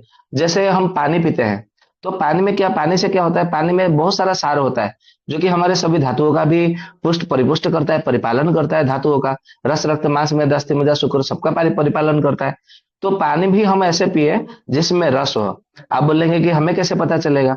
क्योंकि आपको पता है कि जो हमारा 5 तन्मात्रा है, जल का एक तन्मात्रा, जल का जो तन्मात्रा है वो रस है। जल में यदि रस नहीं है तो उसकी तन्मात्रा नहीं है। तो जब उसमें तन्मात्रा नहीं है, ये मैं चरक संहिता के आधार पर बता रहा हूँ। ठीक है। तो जो भी बातें हैं मैं आपको चरक संहिता, सुश्रुत संहिता के आधार पर ही मैं आपको सारे वचन मेरा रहेगा, मेरा अपना मन का कुछ नहीं है, मैं फिर बता देता हूँ। तो चरक जी ने बताया है, आप जो भी कुछ ले रहे हैं, यदि उसमें उसकी तन्मात्रा नहीं है, तो फिर उस तन्मात्रा से माध्यम से जो है हमारा पंच महाभूत का निर्माण हुआ। यदि तन्मात्रा नहीं रहती तो ये पंच महाभूतों का निर्माण नहीं हो सकता था। ठीक है। और उसी तन्मात्रा और उसी पंच महाभूतों के माध्यम से फिर हमारा शरीर बना है, जैसे हम पंच तत्वों का शरीर ऐसा कहा जाता है। ठीक है। तो पंच महाभूत और तन्मात्रा जब मिलकर के हमारा शरीर बना है, तो खाली हम पंच महाभूतों का शरीर है, खाली ये कहने से काम नहीं चलेगा।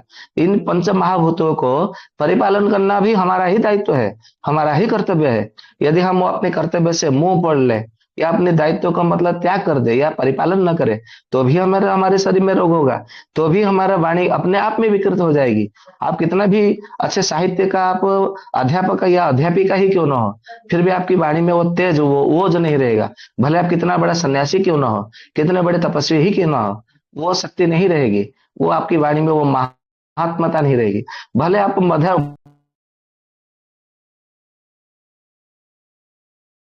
मधुर जल सेवन करो या ज्यादा मात्रा में आप ध्यान लगाए बैठो या मन की गहराई में आप उतर जाओ, फिर भी आपके वाणी में वो मधुरता नहीं रहेगी। ठीक है। तो कहने का अर्थ है कि जब हम अधिक मात्रा में चिंता करते हैं, चिंता में जब रस जोड़ता है तो वो चिंतन बन जाता है, और जब रस विहीन हो जाता है तो चिंता कहलाती है। तो जब हम अधिक मात्रा में चिंता करने लग जाते हैं, रसहीन चिंतन करते हैं, तो वो हमारे शरीर में वायु को बिगाड़ देती है। और जैसे जैसे वायु बढ़ता है हमारे शरीर में, वैसे वैसे हमारा मन विकृत होने लगता है। ठीक है। फिर उसके बाद में आता है शोक करना, रोते रहना, उदासी भाव से रहना, मन निराश, हताश, उदास, मतलब विहीन, उल्लास विहीन जब हम रहते हैं, तो अभी हमारा शरीर जो है शरीर में वायु विकृत होती है और उसके कारण मन विकृत होता है। फिर हमारे शरीर में कोई रोग हो गया, फिर हमने क्या किया, उसको हमने चिंतन से, अपने मनन से, ध्यान शक्ति से, या तो स्पर्श शक्ति से, स्पर्श चिकित्सा करा करके, या तो हमने ऐसे कुछ उपचार करा करके गंध चिकित्सा से, सूर्य किरण चिकित्सा से, या तो हमने मर्म चिकित्सा से, अग्नि कर्म से, क्षार कर्म से, या तो जैसे जैसे हमने जो भी करके अन्य अन्य, ऐसे तो 135 प्रकार की चिकित्सा पद्धति है, एक दो प्रकार की चिकित्सा नहीं है। केवल मन के ध्यान माध्यम से आप सभी रोगों को भी, सभी रोगों तो नहीं, कुछ कुछ रोगों को दूर कर सकते हैं। ये चरक जी ने लिखा है, मैं नहीं बोल रहा हूं, और ये होता भी है। उसका सूत्र भी आयुर्वेद में बताया, मैंने कई बार बताया कि 135 प्रकार की चिकित्सा पद्धति अकेले चरक संहिता में लिखा है, वर्णन है, तो सो वर्णन ही है, हमने झूठ नहीं बोला है, ये सच में वर्णन है। चरक जी ने इतनी महानता भरी पड़ी है चरक संहिता में कि 135 प्रकार की पद्धति उसमें आपको मिलेगी। जितने सब आप बाहर में देख रहे हो ना, वो तो 135 प्रकार की पद्धति नहीं है, थेरापी जिसको अलग अलग कर दिया है। उस ज्यादा से ज्यादा 40-50 प्रकार की थेरापी आपको बाहर में मिलेगी पूरे संसार भर में। अभी तक तो शतक तक नहीं पहुंचे, 135 तो दूर की बात है। ठीक है। परंतु चरक जी ने चरक संहिता में 135 प्रकार की चिकित्सा पद्धति उन्होंने पूरे स्पष्ट से बता दिया, परंतु सभी के सभी सूत्र रूप में बताया है। जो सूत्र को समझ लिया वो बड़ा ज्ञानी हो गया, पंडित हो गया, विद्वान हो गया। ठीक है। तो जब हम अपने शरीर में रोगों का जड़ ज्यों का त्यों है, हमने अन्य अन्य थेरापी करके, अन्य अन्य चिकित्सा पद्धति से उसको दूर करना प्रयास किया, परंतु हमने रोगों का जड़ को नहीं निकाला, नहीं दूर किया, तो उसके माध्यम से भी हमारे शरीर में वायु विकृत होती है, और उस वायु के कारण हमारा मन भी विकृत होने लगता है। कोई लोग बोलते हैं मैं तो इतना समय ध्यान करता हूँ, मैं इतना समय प्राणायाम करता हूँ, मैं इतना समय कपालभाति करता हूँ, मैं इतना समय अपना मेडिटेशन लगाए रहता हूँ, ध्यान करता हूँ, और मैं ये करता हूँ, योगा करता हूँ, और फिर भी मेरा मन विचलित रहता है बीच बीच में, पता नहीं क्यों मुझे नींद नहीं आ रही है। बहुत सारे ऐसे योगा गुरु मैंने देखे हैं, उनको अनिद्रा की समस्या है। अब बताओ, जो अनिद्रा के लिए योग का प्रयोग करने के लिए चरक जी ने बताया है चरक संहिता में, अनिद्रा के लिए है कि तो फिर आप योग करो, प्राणायाम करो, तो नींद अच्छे से आने लगेगी, कि आपको दूसरा कुछ करने की जरूरत नहीं है। या तो फिर आप जो है ना, अपने मन को शून्यता कर दो, नींद अपने आप में आ जाएगी, तुरंत आ जाएगी।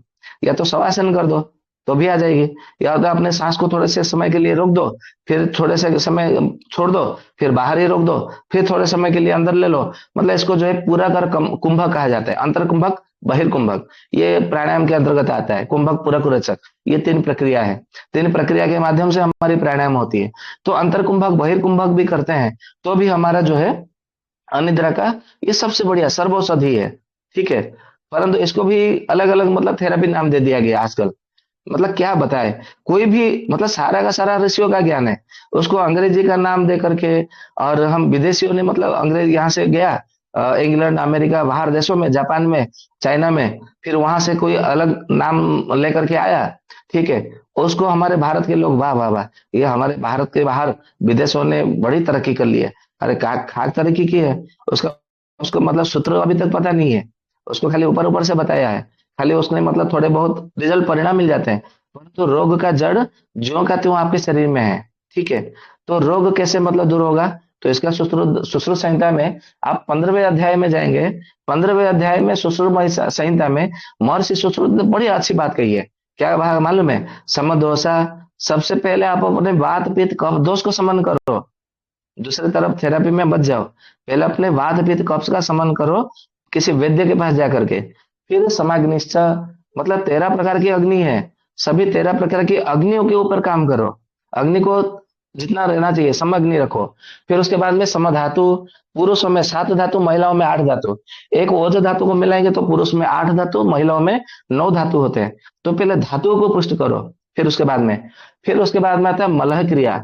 हमारे शरीर में 3 प्रकार के मल होते हैं, पुरुष यानी कि मल, जो स्टूल कहते हैं अंग्रेजी में, फिर उसका आता है मूत्र यानी कि मूत्र यानी कि पेशाब, यूरिन, फिर उसके बाद में आता है स्वेद यानी कि पसीना, जो स्वेट कहते हैं। ये तीनों मल है, उसको निकालना चाहिए बाहर। आजकल तो उसको बड़ा प्रचार है कि उसको पियो, शिवाम्बु स्वमूत्र चिकित्सा, उसके विषय में कभी चर्चा करेंगे तो बताएंगे। ये चारक जी ने बताया है मूत्र के बारे में, तो क्या क्या बताया उसका रहस्य भी हम कभी खोलेंगे, समय मिलेगा तो। ये पाचक पित्त आरंभ होगा ना, तो उसमें आएगा एक एक पद्धति का, एक एक पद्धति के, एक एक चिकित्सा पद्धति के ऊपर कम से कम, मैं कम से कम की बात कर रहा हूँ, 10-10 सत्र हो सकते हैं, कितना होगा पता नहीं, 10-10 सत्र हो सकते हैं एक एक चिकित्सा पद्धति के ऊपर। मतलब खाली पद्धति के विषय में बताना है मुझे कि ये कैसे करना है, कैसे किन किन रोगों के ऊपर करना है और इसका क्या सूत्र है। खाली मुझे इतना बताने के लिए मुझे एक एक घंटा भी, एक एक सत्र होगा ना तो 10 घंटे मुझे कम से कम चाहिए। और किन किन रोगों पर कैसे प्रयोग करना है वो तो फिर अलग से वो रहेगा। खाली चिकित्सा पद्धति को समझाने के लिए मुझे 10 घंटे का एक एक सत्र चाहिए, ठीक है। तो 135 प्रकार की चिकित्सा पद्धति के आप विचार करिए कितना लंबा चलेगा। इसलिए मैंने बोला था कि पाचक पित्त तो कम से कम 2 साल चलेगा, और वो वास्तव में उतना चलेगा, सही है भी उतना समय, ठीक है। तो ये हो गया, हाँ। तो अपने मतलब मल क्रिया को निकालना है, बाहर निकालना है। फिर उसके बाद में प्रसन्न आत्मा, फिर आत्मा को प्रसन्न करना है, अपने आत्मा के ऊपर ध्यान देना है, ठीक है। तो आत्मा को प्रसन्न करने के लिए फिर आत्मा कैसे प्रसन्न होती है, तो आयुर्वेद सूत्र में सुश्रुत संहिता में ही महर्षि सुश्रुत जी ने बताया है, उसी सूत्र स्थान में ही बताया है सुश्रुत जी ने, अभी अध्याय का नाम तो पता नहीं, कि जिस प्रकार कोई पतिव्रता नारी अपने पति से मिलने के लिए बेचैन रहती है कि मेरे पति से मिलन कब होगा, मेरे पति मुझे कब दर्शन देंगे, मेरे पति मेरे पास फिर कब लौटे आएंगे, मेरा ये सौभाग्य कब होगा कि मेरे पति मुझे दर्शन देंगे, मेरे पति मुझे बाहों में भरेंगे, उनका आलिंगन मुझे प्राप्त होगा। इस विचार में, ख्याल में वो रहती है पत्नी। जैसे ही पति से उसका मिलन होता है तो बड़ा प्रसन्न हो जाती है, ऐसा लगता है कि पूरे सारे 14 भुवन, तीनों लोग उसके झोली में आ गया, उसको सब कुछ, सारे सिद्धि, सारे निधि उसे मिल गई। ये होती है पतिव्रता नारी का प्रसन्नता। तो सुश्रुत संहिता में महर्षि सुश्रुत जी ने कहा सूत्र स्थान में, जिस प्रकार पतिव्रता नारी, मैं किसी सामान्य नारी की बात नहीं कर रहा हूँ, पतिव्रता नारी जो अपने पति के अलावा दूसरे सारे संसार में जो भी है, अपने पिता और अपने ससुर को छोड़ करके, अपने चाचा और अपने मामा, अपने मौसा और फूफा को छोड़ करके, सारे संसार के जितने सारे पुरुष है वो उनके लिए केवल पुत्र है और कुछ नहीं, ठीक है। तो ये भावना से जो अपने मतलब रहती है जीवन में, और सपने में भी किसी पुरुष को कभी देखती नहीं, वो पतिव्रता नारी है। आजकल तो लड़की को मतलब महीने में एक बार तो सपने आते ही है, किसी के साथ में चुम्बन करना, किसी के साथ में समागम करना, किसी के साथ में बातचीत करना, किसी के सामने घूमने के लिए जाना। बुरा मत मानिए, ये हकीकत है, ये सत्य है, ये वास्तविकता है। भले ये सुनने के लिए बुरा लग सकता है, परंतु ये वास्तविकता है कि आज के समय में हर लड़की, कोई भी लड़की जो है पतिव्रता नहीं हो सकती। क्यों नहीं हो सकती? क्योंकि सपने में वो किसी ना किसी को तो देखती है ना। तो सुश्रुत संहिता में महर्षि सुश्रुत जी ने कहा है कि पतिव्रता नारी जिस प्रकार से अपने पति से मिलने के लिए बेचैन रहती है और मिलने के बाद में प्रसन्न हो जाती है, आत्मा भी प्रसन्न तब भी होती है जब उससे परमात्मा का भेंट होती है। जब तक उसे परमात्मा का भेंट नहीं होगा तब तक आत्मा प्रसन्न नहीं होगी। तो आत्मा से परमात्मा के भेंट कौन कराएगा? तो केवल अच्छा वैद्य ही करा सकता है, कोई साधारण व्यक्ति नहीं करा सकता। आजकल तो सारे साधु संत महात्मा भी बोलने लगे हैं कि आ जाओ, हम मंत्र दीक्षा देंगे, आपको आत्मा साक्षात्कार करा देंगे, इतना दक्षिणा दे दो, इतना हमारे साथ रह जाओ, ये करो वो करो, हम बता देंगे, तुम मंत्र जप करो, नाम जप करो। बहुत सारे ऐसे संस्था हो गए खाली नाम जपो नाम जपो। बहुत सारे हो गए कि खाली तुम ऐसा करो करो। और कोई सारे लोग बोलते खाली योग करो, पतंजलि योग सूत्र में दर्शन में बताया कि योग करो योग करो, योग से आत्म साक्षात्कार हो जाएगा। तो मैंने एक बार ऐसे पूछ लिया कितने को आत्म साक्षात्कार हो गया अभी तक? तो सारे मुरझा गए, मतलब सारे के जो जैसे फूल मुरझा जाता है ना, उन सारे चेहरे की प्रसन्नता गायब हो गई प्रश्न से।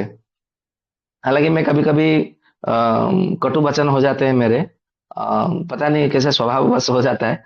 तो कहने का अर्थ है कि आत्मा प्रसन्न होना चाहिए, परमात्मा से साक्षात्कार होगा तभी जो करके जा करके जो है आत्मा प्रसन्न होगी।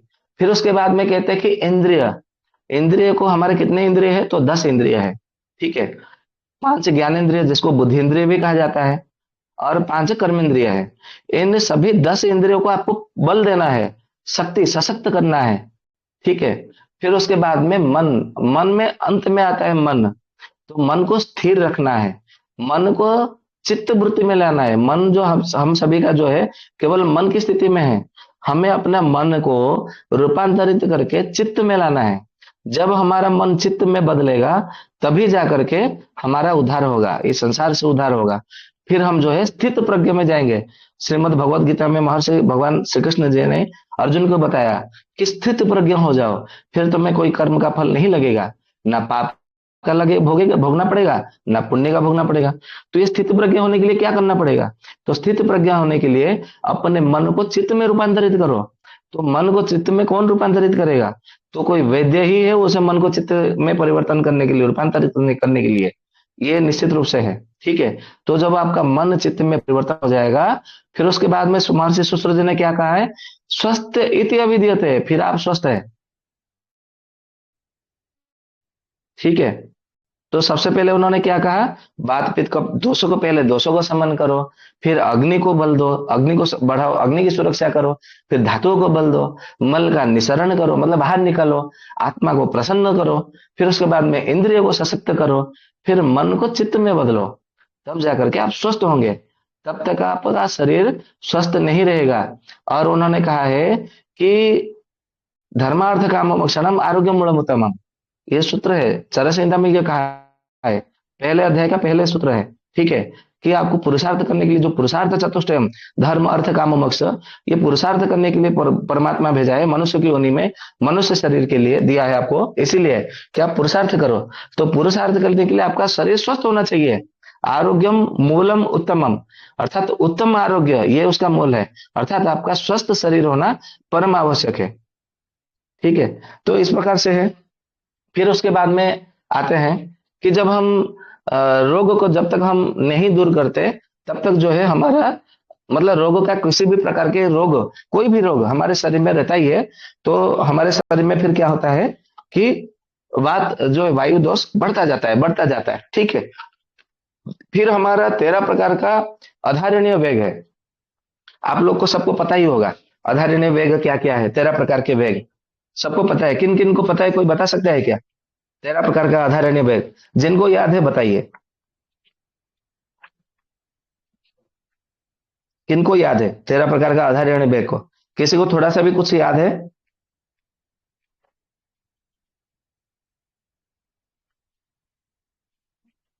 क्या मेरी आवाज आ रही है? आप लोग को सुनाई दे रहा है? मल मूत्र वीर या हाँ छींक ऐसे करके 13 प्रकार आ जाते हैं इसमें। हाँ, ये तो आपने 3 बताया, 13 के 13 किसी को मल हो याद है गया, क्या? मूत्र हो गया, वीर्य हो गया, और इसके बाद हम्म, जम्हाई हो गया। नहीं वहां पे इसके बाद वीर्य नहीं कहा है, वहां पर वीर्य के वीर्य नहीं कहा आवेग है। को, वीर्य के आवेग को। नहीं, वहां पर वीर्य का शब्द ही नहीं है वहां पर। आयुर्वेद में कहीं पर वीर्य के वेग को रोकना ऐसा नहीं लिखा है। अच्छा, तो फिर याद नहीं है मेरे को, जितना याद था मैंने बता दिया। और किसी भाई बहन को याद है? दीपक जी तो आप तो पहले से सत्र से जुड़े हुए हैं, आपको कुछ कुछ याद है क्या? या तो और कोई भाई बहन बता सकता है?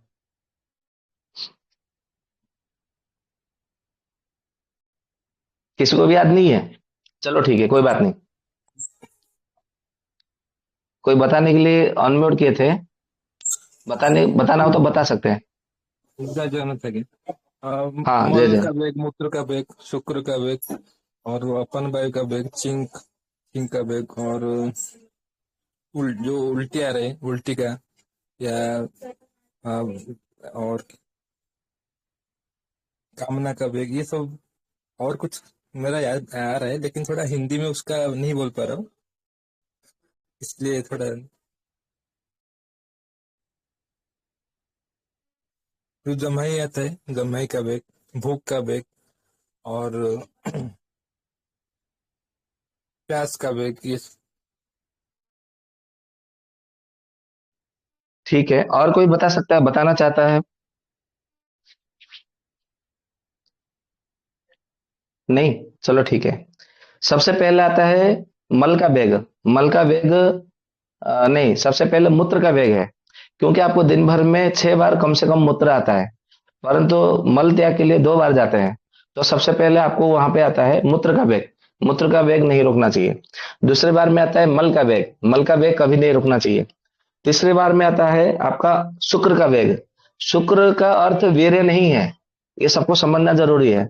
हम लोग को लगता है कि शुक्र यानी कि वीर्य। शुक्र अलग है, वीर्य अलग है। शुक्र का अर्थ यहाँ पर यह लिया गया है कि आपके मन में यदि कामना यानी कि समागम की इच्छा हो रही है, तो यदि आपको अपने मन के ऊपर आधार पर नियंत्रण नहीं है, तो आप समागम कर लो। ये अर्थ होता है शुक्र का वेग। शुक्र का अर्थ यहाँ पर वीर्य नहीं है। ठीक है, तो ये शुक्र का वेग हो गया। कितना हुआ? मूत्र, मल और शुक्र, 3 हुआ। फिर अपान वायु का वेग। अपान वायु जो, जिसे हम बोलते हैं पाद, हिंदी में जो बोलते हैं, ठीक है, जो गैस निकलता है हमारे मल द्वार से। तो ये हो गया तीसरा। तीसरा नहीं, चौथा हो गया। फिर उसके बाद में उल्टी, जिसे हम वमन कहते हैं, उल्टी को भी नहीं रोकना चाहिए। ठीक है। कितना हुआ? मूत्र, मल, शुक्र, अपान वायु, 4। 5 उल्टी हो गया। 6 हो गया आपका छींक। 7 हो गया आपका जो डकार आता है। भोजन करने के बाद में जब हमारा कुछ भोजन पच जाता है ना, तो डकार आने लगती है। या तो कभी कभी नहीं पच जाता है तो भी खट्टी डकार आने लगती है कि नहीं? तो डकार को कभी भी नहीं रोकना चाहिए। फिर उसके बाद में जम्भाई, उसको भी नहीं रोकना चाहिए। फिर उसके बाद में जो अश्रु होती है, अश्रु को भी एक प्रकार से अश्रु यानी कि आंसू, जिसे बोलते हैं लोतक, संस्कृत में लोतक शब्द का प्रयोग किया है। अश्रु, लोतक, उसको नहीं रोकना चाहिए। कहते हैं ना कि खुशी के आंसू, ये गम के आंसू है। चाहे किसी भी प्रकार का आंसू हो, हम जब ज्यादा मात्रा में हंस भी देते हैं कहीं पर हंसी मजाक में, तो भी हमारे शरीर में से, आंखों में से आंसू निकल आते हैं। तो आंसू को भी नहीं रोकना चाहिए। भूख को भी नहीं रोकना चाहिए। प्यास के वेग को भी नहीं रोकना चाहिए। ठीक है। और नींद आ रही है तो नींद को भी नहीं रोकना चाहिए। ठीक उसके बाद में जब हम पहाड़ चढ़ते हैं, या तो कोई हम कसरत करते हैं, जिम करते हैं, या तो दौड़ते हैं, या तो ज्यादा हम उछल कूद करते हैं, तो हमारे शरीर में क्या आता है, या तो हम समागम करते हैं, तो हमारी सांसें फूलने लगती है। एक ऐसी बात है, मैं अहमदाबाद गया हुआ था। अहमदाबाद कब गया था मैं आपको बताऊं। लगभग 3-4 महीने पहले की बात है, 3 महीने पहले की बात है। तो वहां पर एक व्यक्ति से जो है, मतलब वहां पे, और हाँ, स्वेद को भी मतलब नहीं निकालना है, रोकना है। कितना हुआ आप जो मतलब जरा गिनिए तो। पसीने को भी नहीं रोकना चाहिए। एक मूत्र हो गया, दूसरा मल हो गया, तीसरा हो गया आपका अपान वायु, चौथा शुक्र धातु, शुक्र हो गया, पांचवा हो गया आपका वो उल्टी, छठा हो गया आपका छींक, डका, जम्भाई, भूख, प्यास, और आंसू, नींद, और श्वास का वेग। हाँ, भूख और प्यास को एक ही में लिया गया है, और उसके आधार पर जो है इसको बोला गया है। ठीक है, भूख और प्यास जो है वो एक ही श्रेणी में आते हैं, और जो पसीना है वो अलग है। ठीक है, इसके इसके अलग है, ऐसा कहा गया है। तो स्वेद को भी मतलब पसीना को भी मतलब जो है उसको नहीं रोकना चाहिए। आजकल एसी कूलर वो सब लगा करके पसीने को हम रोकते हैं, तो भी उसके माध्यम से हमारे शरीर में रोग उत्पन्न होता है। तो ये 13 प्रकार के आधारणीय वेग है, इनको रोकना नहीं चाहिए। यदि हम रोकते हैं तो फिर हमारे शरीर में ज्यादा विकृत होने लगती है। ठीक है, ये हो गया। फिर उसके बाद में कहते हैं कि हमारे शरीर में जो है हमने अधिक मात्रा में अम्ल रस का सेवन किया, या तो ज्यादा तली हुई चीजें, भुनी हुई चीजें ज्यादा मात्रा में सेवन किए। जैसे आजकल पानी पूरी का बड़ा प्रसिद्ध है। हर कहीं किसी को भी देखो तो पानी पूरी, कॉलेज के बाहर, स्कूल के बाहर, बाजार में जाएंगे तो पानी पूरी, कहीं पर भी दावत में जो होता है, शादी ब्याह में, दावत में पानी पूरी का तो स्टार्टर में मतलब रहेगा ही रहेगा। पानी पूरी का जैसे बिना तो शादी हो ही नहीं सकती, दावत तो फिर दावत भोज हो ही नहीं सकती। ठीक है, तो ये पानी पूरी मतलब लड़कियों को तो पसंद है, कुछ लड़कों को भी, पुरुषों को भी बहुत पसंद है। वो बाजार या बाहर जाएंगे तो पानी पूरी तो खाएंगे ही खाएंगे। बाप रे, जैसे पानी पूरी के बिना उनका तो बाजार शॉपिंग मतलब वो अधूरा रहेगा, ऐसा उनको लगता है। तो पानी पूरी में क्या होता है, आजकल सब साइट्रिक एसिड डाल करके बनाते हैं, कोई इमली डाल करके पानी पूरी नहीं बनाता। ठीक है, तो साइट्रिक एसिड जैसे ही हमारे शरीर में जाता है तो क्या करता है, पहले आपके पाचन तंत्र को बिगाड़ेगा, फिर धातुओं को नष्ट करेगा। तो ऐसे भी माध्यम से जो है ना, एक प्रकार से नपुंसकता ही आती है। आपके शरीर में आम रस ज्यादा बनता है, तो आम संचित होगा, आम रस बनेगा, फिर आम संचित होगा, फिर उसके बाद में क्या होगा, वात दोष को बढ़ाएगा। ठीक है, और फिर उसके बाद में जो है, बहुत मात्रा में हम क्या करते हैं, मतलब थोड़ी थोड़ी मात्रा बाद में हम किसी ना किसी से लड़ाई झगड़ा कर देते हैं।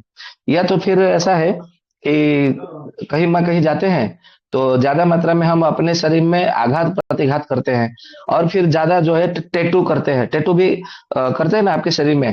आप यूट्यूब पे देखेंगे तो मतलब ऐसे अश्लीलता, मतलब आपको चित्र देखने को मिलेगा। महिलाएं जाकर के अपने स्तनों में टैटू करना, योनि के गुप्तांग के पास मतलब टैटू करना, पुरुषों को देखो तो छाती में मतलब टैटू करना, गले के पास टैटू करना। अरे बाप रे, ये क्या है? ये टैटू बनाने से भी है ना, आपके शरीर में वायु दोष विकृत होता है, लोगों को पता नहीं है। ठीक है, फिर उसके बाद में आता है कि हमारे शरीर में 107 मर्म है। उन 107 मर्मों के स्थान पर यदि आघात प्राप्त हुआ, यदि 107 मर्म को हमें समझना है, तो सबसे पहले चरक जी ने 3 मर्म बताए हैं, सिर मर्म, हृदय मर्म, और हमारा सिर मर्म, हृदय मर्म, और एक वस्ति मर्म। ऐसे मतलब 3 मर्म उन्होंने बताए हैं। परंतु सुश्रुत संहिता में सबसे पहले महर्षि सुश्रुत जी ने 107 मर्म बताए हैं। और अष्टांग संग्रह, अष्टांग हृदय में बागभट जी ने भी 107 मर्म बताए हैं। परंतु सबसे बढ़िया जो मजे की बात है वो ये है कि भाव मिश्र जी ने, आचार्य जी ने, भाव मिश्र जी ने भाव प्रकाश में 107 मर्म किस किस स्थान पर है, उन्होंने पूरा स्थान का निरूपण करके बताया है। इतना सहज, इतना सरल आपको किसी ग्रंथ में नहीं मिलेगा। भाव प्रकाश में जो 107 मर्म के उन्होंने स्थान बता दिए हैं, तो स्थान के चिन्ह उन्होंने इस प्रकार से करके बताए हैं, आपको बड़ा आनंद आएगा। परंतु वहां पर भी कुछ कुछ स्थान जो है ना, ऐसे मतलब लिखा है कि आपको थोड़ा सा समझने में दिक्कत हो सकती है, कुछ कुछ।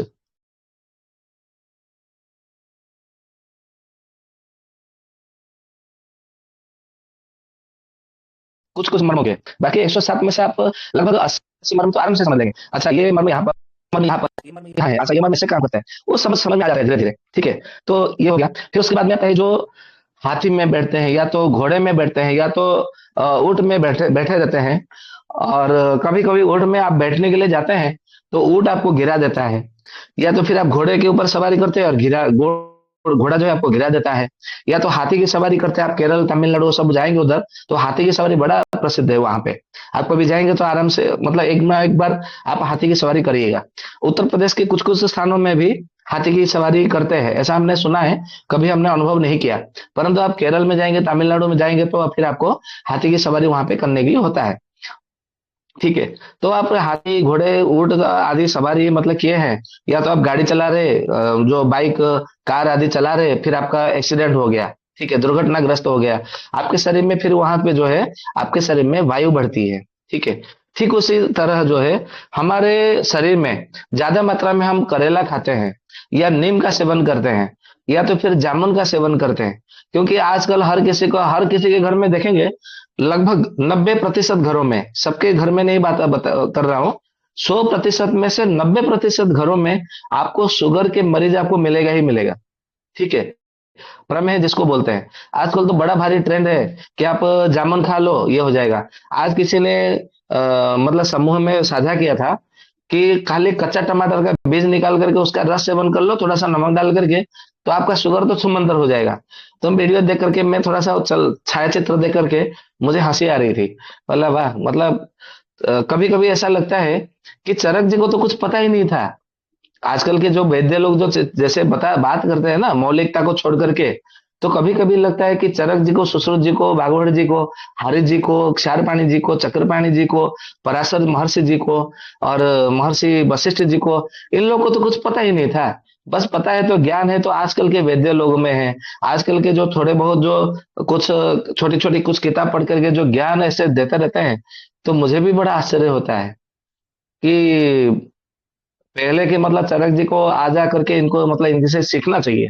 कभी कभी ऐसा लगता है। ठीक है, तो ये बात है। तो आजकल सब लोग को लगता है कि करेला खाने से हमें, किसी ने बोल दिया कि करेला खाने से ना, और नीम का काढ़ा पीने से, भूनीम का काढ़ा पीने से, चिरैता का काढ़ा पीने से, काल मेघ का काढ़ा पीने से आपको कभी भी शुगर होगा ही नहीं। तो शुगर ना हो या ना हो, पीते रहो, क्या फर्क पड़ता है। तो बहुत सारे लोग जो है ना नीम चिरायता, मतलब हम जब कभी औषधि के लिए किसी औषधि में भावना देने के लिए चिरायता ढूंढने के लिए जाते थे तो बड़े सहजता से मिल जाता था। अभी हमें पहाड़ों में बहुत चोटी पर घूमना पड़ता है, चढ़ना पड़ता है, या तो बहुत ज्यादा घूमना पड़ता है। जो कि हमें फ्री में मिलता था अभी नहीं मिलता, मुफ्त में। मतलब बाहर से हम नहीं ला पा रहे हैं। अभी क्या करना पड़ता है, बाजार में कुछ लोग लेके आ गए तो उनसे खरीदना पड़ता है 100-100 रुपए में। तो ये स्थिति हो गई है। ये ऐसा स्थिति क्यों हो गई है, क्योंकि सबको बता दिया गया कि कड़वे रसों का सेवन करो। तो कड़वे रस सेवन करोगे तो फिर आपको जो है कभी शुगर होगा भी नहीं। तो मालूम है आपको, ज्यादा मात्रा में कड़वी रस का सेवन करने से, ज्यादा तीखा यानी कि मिर्च मसाला ज्यादा सेवन करने से, और कसेला जैसे जामुन, अर्जुन का छाल, लोग बहुत सारे लोग बोलते हैं कि अर्जुन का छाल पी लो आपका सारा कोलेस्ट्रॉल गायब हो जाएगा।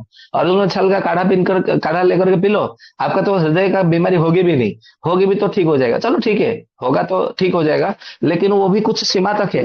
हर किसी की एक मर्यादा होती है।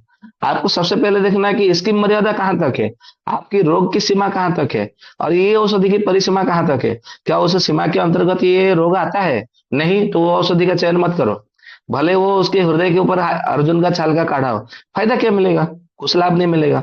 ऐसे हमने बहुत सारे ऐसे लोग रोगी देखे हैं जो कि अर्जुन का छाल का काढ़ा पी रहे हैं, सालों से पी रहे, वर्षों से पी रहे, लेकिन उनके हृदय के जो रोग है वो धड़क धक धक धक धक ऐसा, उसके स्पंदन, हृदय स्पंदन बढ़ता ही बढ़ता है। तो फिर क्या फायदा उसका। अर्जुन का छाल का काढ़ा वो बना करके ले रहे, पी रहे, कोई फायदा नहीं है। क्यों फायदा नहीं है, क्योंकि वहां पर उनको अम्ल रस की आवश्यकता है। अम्ल रस ना लेकर के वो कसाय रस ले रहे, और ज्यादा मात्रा में कटु रस लेने से, तिक्त रस, कड़वे चीजें खाने से, और कसेला रस लेने से वायु हमारे शरीर में बहुत ज्यादा बढ़ जाता है। चरक संहिता में विमान स्थान में, चरक संहिता में विमान स्थान में महर्षि चरक जी ने अष्टांग संग्रह का प्रथम स्थान में, सूत्र स्थान में, और भाव प्रकाश में और सुश्रुत संहिता में, सभी ग्रंथों में तो बताया है। परंतु आपको चरक संहिता में विमान स्थान के प्रथम द्वितीय अध्याय में और अष्टांग संग्रह के सूत्र स्थान के प्रथम अध्याय में आपको मिलेगा कि कटु तिक्तम कषायम च वातम वर्धयति तथा कफम शमयति। ये कफ को शमन कर देता है, कम कर देता है, और वायु को बढ़ा देता है।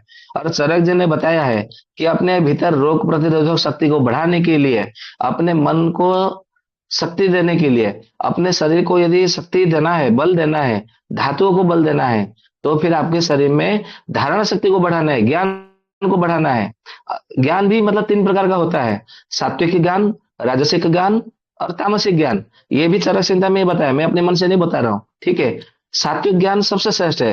राजसिक ज्ञान कभी अपने लिए श्रेष्ठ हो सकता है, जैसे चोर चोरी करने के लिए जाता है, उसको लगता है मैं ठीक कर रहा हूँ, मैं सही कर रहा हूँ, अपने घर परिवार को चलाने के लिए मुझे पैसे की जरूरत है, तो मैं पैसे के लिए कुछ भी करूंगा, तो मैं चोरी करूंगा। जैसे डाकू डाका डालते हैं, कोई किसी का हत्या कर देते हैं, भाई लोग जो गुंडे लोग होते हैं किसी की हत्या भी कर देते हैं 10,000 रुपए के लिए। उसको लगता है मैं तो ठीक कर रहा हूँ, अपने परिवार के लिए मुझे पैसा कमाना है, पैसे तो कमाना है, कर्म करूंगा तो पैसा आएगा, तो उसको लगता है कि मैं सही कर रहा हूँ। परंतु जब हम दूसरे के निष्पक्ष वाद होकर के जब देखते हैं तो क्या कहते हैं, अरे कितना गलत कर रहा है, हम लोग बोलते हैं कि नहीं। परंतु जिसने चोरी किया, जिसने डाका डाला, वो क्या बोलता है, नहीं मैं तो सही कर रहा हूँ, मैं अपने हिसाब से सही हूँ। भाई तुम अपने हिसाब से सही हो, परंतु निष्पक्ष वाद से तुम सही हो क्या नहीं, वो देखना पड़ेगा। तो जो राजसिक का आधार पर जो होते हैं वो सदैव जो है स्वपक्ष से वो सही होते हैं, निष्पक्ष से सदैव गलत होते हैं, मतलब सदा गलत होते हैं। और जो रही तामसिक, वो स्वपक्ष से भी गलत होते हैं, निष्पक्षता से भी वो गलत होते हैं। ठीक है। इस प्रकार से जो है ज्ञान तीन प्रकार के हैं। तो अभी आपको कौन सा ज्ञान चाहिए?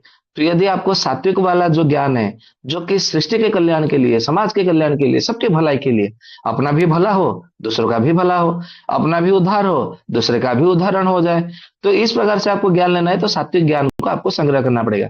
तो सात्विक ज्ञान के लिए सबसे पहले क्या चाहिए? तो धैर्य, धी शक्ति होना चाहिए। धी शक्ति से ही धारणा शक्ति बढ़ती है। और जब तक आपके धी शक्ति नहीं है तो धारणा शक्ति नहीं हो सकती। धारणा शक्ति नहीं होगी तो फिर आपके मन में विश्वास नहीं होगा। यदि मैं आपको बोलूं कि अभी रात है और हमारे यहाँ सूर्य है, तो आप लोगों को विश्वास होगा क्या?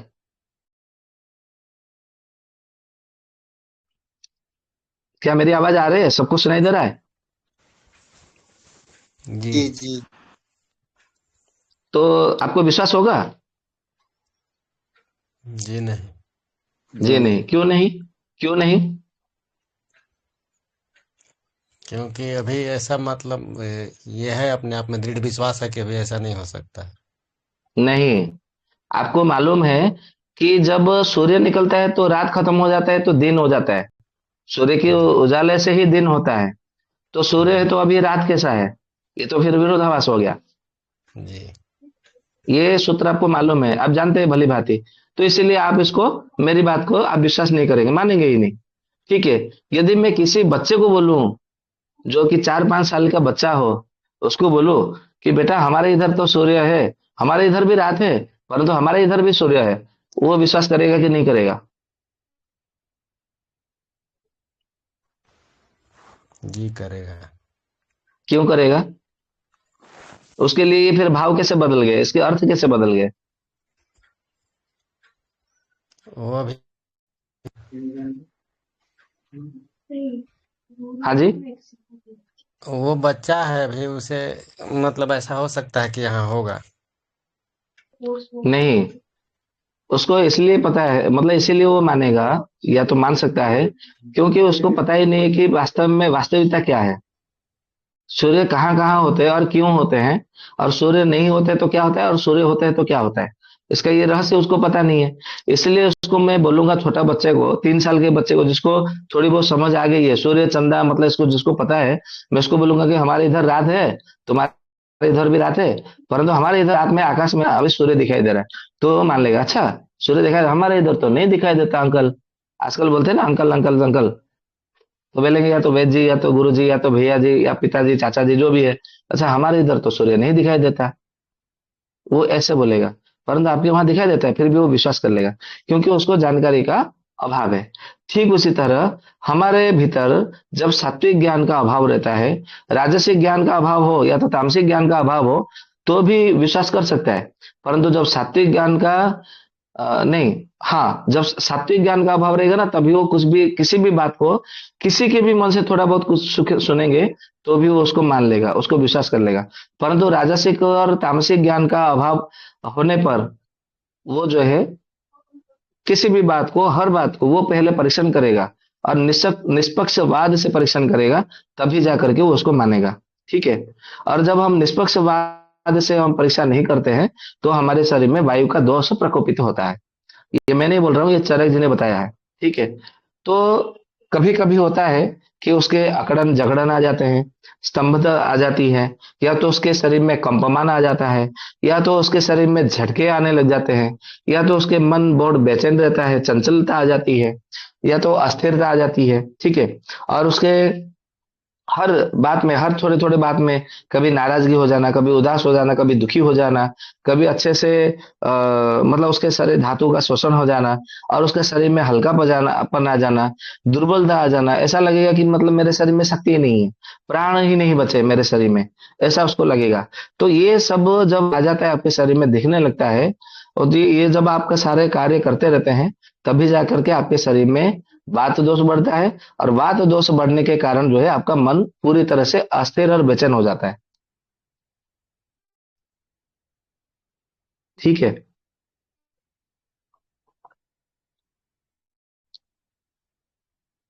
ठीक है जी। जी गुरु जी। तो ये था हमारे शरीर में वात क्यों बढ़ता है, उसका केवल मैंने कारण बताया है। ठीक है। लक्षण के ऊपर बात करें तो बहुत सारे लक्षण हैं। चरक जी ने तो 80 प्रकार का बात का बताया है, सुश्रुत जी ने भी वही 80 प्रकार की बात बताया है। आप सारंगधर संहिता भी देखेंगे तो भी उसमें 80 प्रकार की बात बताया है। बागभट्ट संहिता में भी देखेंगे तो भी उसमें 80। सभी आयुर्वेद के ग्रंथों में, माधव निदान में भी 80 प्रकार के वात का ही लक्षण सब में बताया है, 80 प्रकार के नाम बताए हैं, है ना। फिर वो तो खाली उसके ऊपर ऊपर से बताए हैं। जब उसको गहराई से जब हम जाते हैं तो मालूम है आपको, किसी को मालूम है कि वात रोग वास्तव में कितने प्रकार का हो सकता है?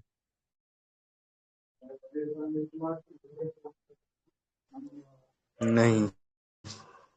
मालूम नहीं है? किसी को भी मालूम नहीं? दीपक जी आपको मालूम है क्या? दीपक जी, सुशील जी, मणिकुमार जी, धर्मेंद्र कुमार जी, आप लोग तो सत्र में पहले से जुड़े रहते थे। सत्यजीत जी। तो वो जब संपूर्ण रोगों की संख्या बताया था जो हो सकता है, जितना औषधियों की संख्या उतने रोगों की संख्या, वैसा है क्या? हाँ, जी जी। कुल मिला करके वात रोगों की संख्या कितनी है? वो तो 80 प्रकार का वात जो है वो मोटा मोटी बता दिया ऊपर ऊपर से, हाँ, ये है तो कि नहीं? प्रधान रोग हो गए, बाकी फिर लाक्षणिक रूप से बहुत सारे फिर वो बनते होंगे फिर। हाँ, तो कितने प्रकार के हो सकते हैं? और किसी को संख्या कुछ भी बता। ऐसे अनुमान है?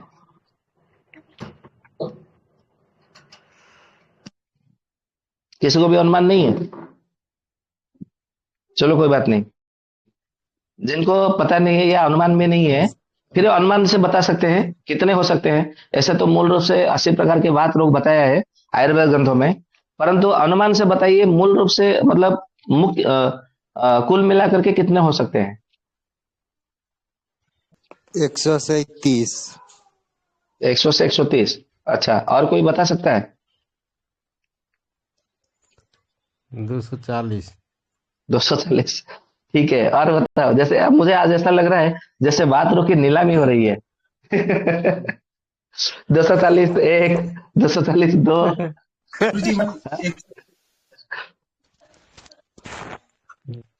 और कोई बता सकता है क्या? हाँ, और नमस्ते कितने हो वैद्य, सकते राम हैं? राम। जी राम नमस्ते। राम वैद्य। कितने हो सकते हैं जी? राम राम जी। कितने हो सकते हैं बात रोग समष्टि कुल मिलाकर? मू- मूल रूप से तो शायद ये 10 होते हैं वो। नहीं, मूल रूप से तो 80 है। अच्छा। 400। 400। अच्छा, और कोई बता सकता है क्या?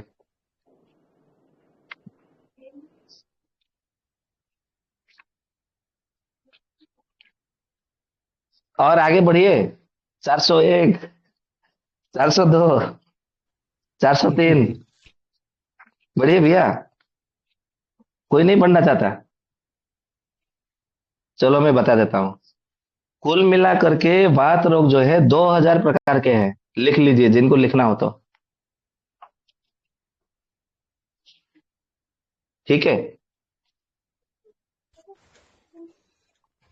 बाकी किस प्रकार से कितने होगा हुए? गुरु जी? तो 5 हाँ गुना कर दिया, वो 80 में 5 गुना किया, 5 प्रकार के बात है, तो फिर वो 400 पहुंचा, लेकिन ये नहीं पता कैसे हुआ फिर वो।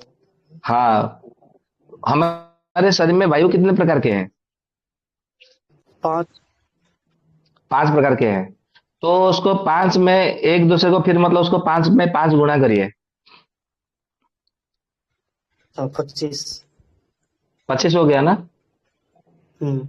ये 25 हो गया कितना? ये प्राण अपान व्यान उदान समान, इसके आधार पर ये 25 हो गया। ठीक है। इसको जो है आपको 80 में गुणा करिए, क्योंकि एक एक रोग जो है 25-25 प्रकार के हैं। तो 80 गुणा 25 जी, 2000 हो गया। हो गया ना? तो कुल मिलाकर के 2000 बात रोग है। जी। अभी आप चिकित्सा करेंगे तो आप बताओ आयुर्वेद के वैद्य को उसका दिमाग में मतलब क्या हलचल मचेगा, कैसे चिकित्सा करेगा? हाँ। तो इसीलिए कहा गया है कि आप जब आयुर्वेद में चिकित्सा के लिए आप आओ, जो वैद्य के पास आओ, आयुर्वेद की शरण में आओ, वैद्य की शरण में नहीं, आयुर्वेद की शरण में आओ, तो सबसे पहले तन से समर्पण, दूसरे में मन से समर्पण, तीसरे में धन से समर्पण, चौथे में वचन में समर्पण। तन मन धन वचन, ये चारों से जब समर्पण हो तभी आयुर्वेद के शरण में आओ, अन्यथा ना आओ। जो आपको लगे वो करो। ठीक है।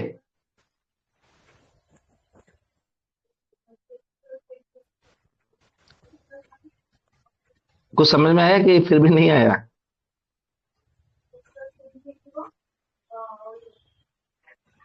या अभी भी किसी के मन में कोई शंका है तो कह सकते हैं।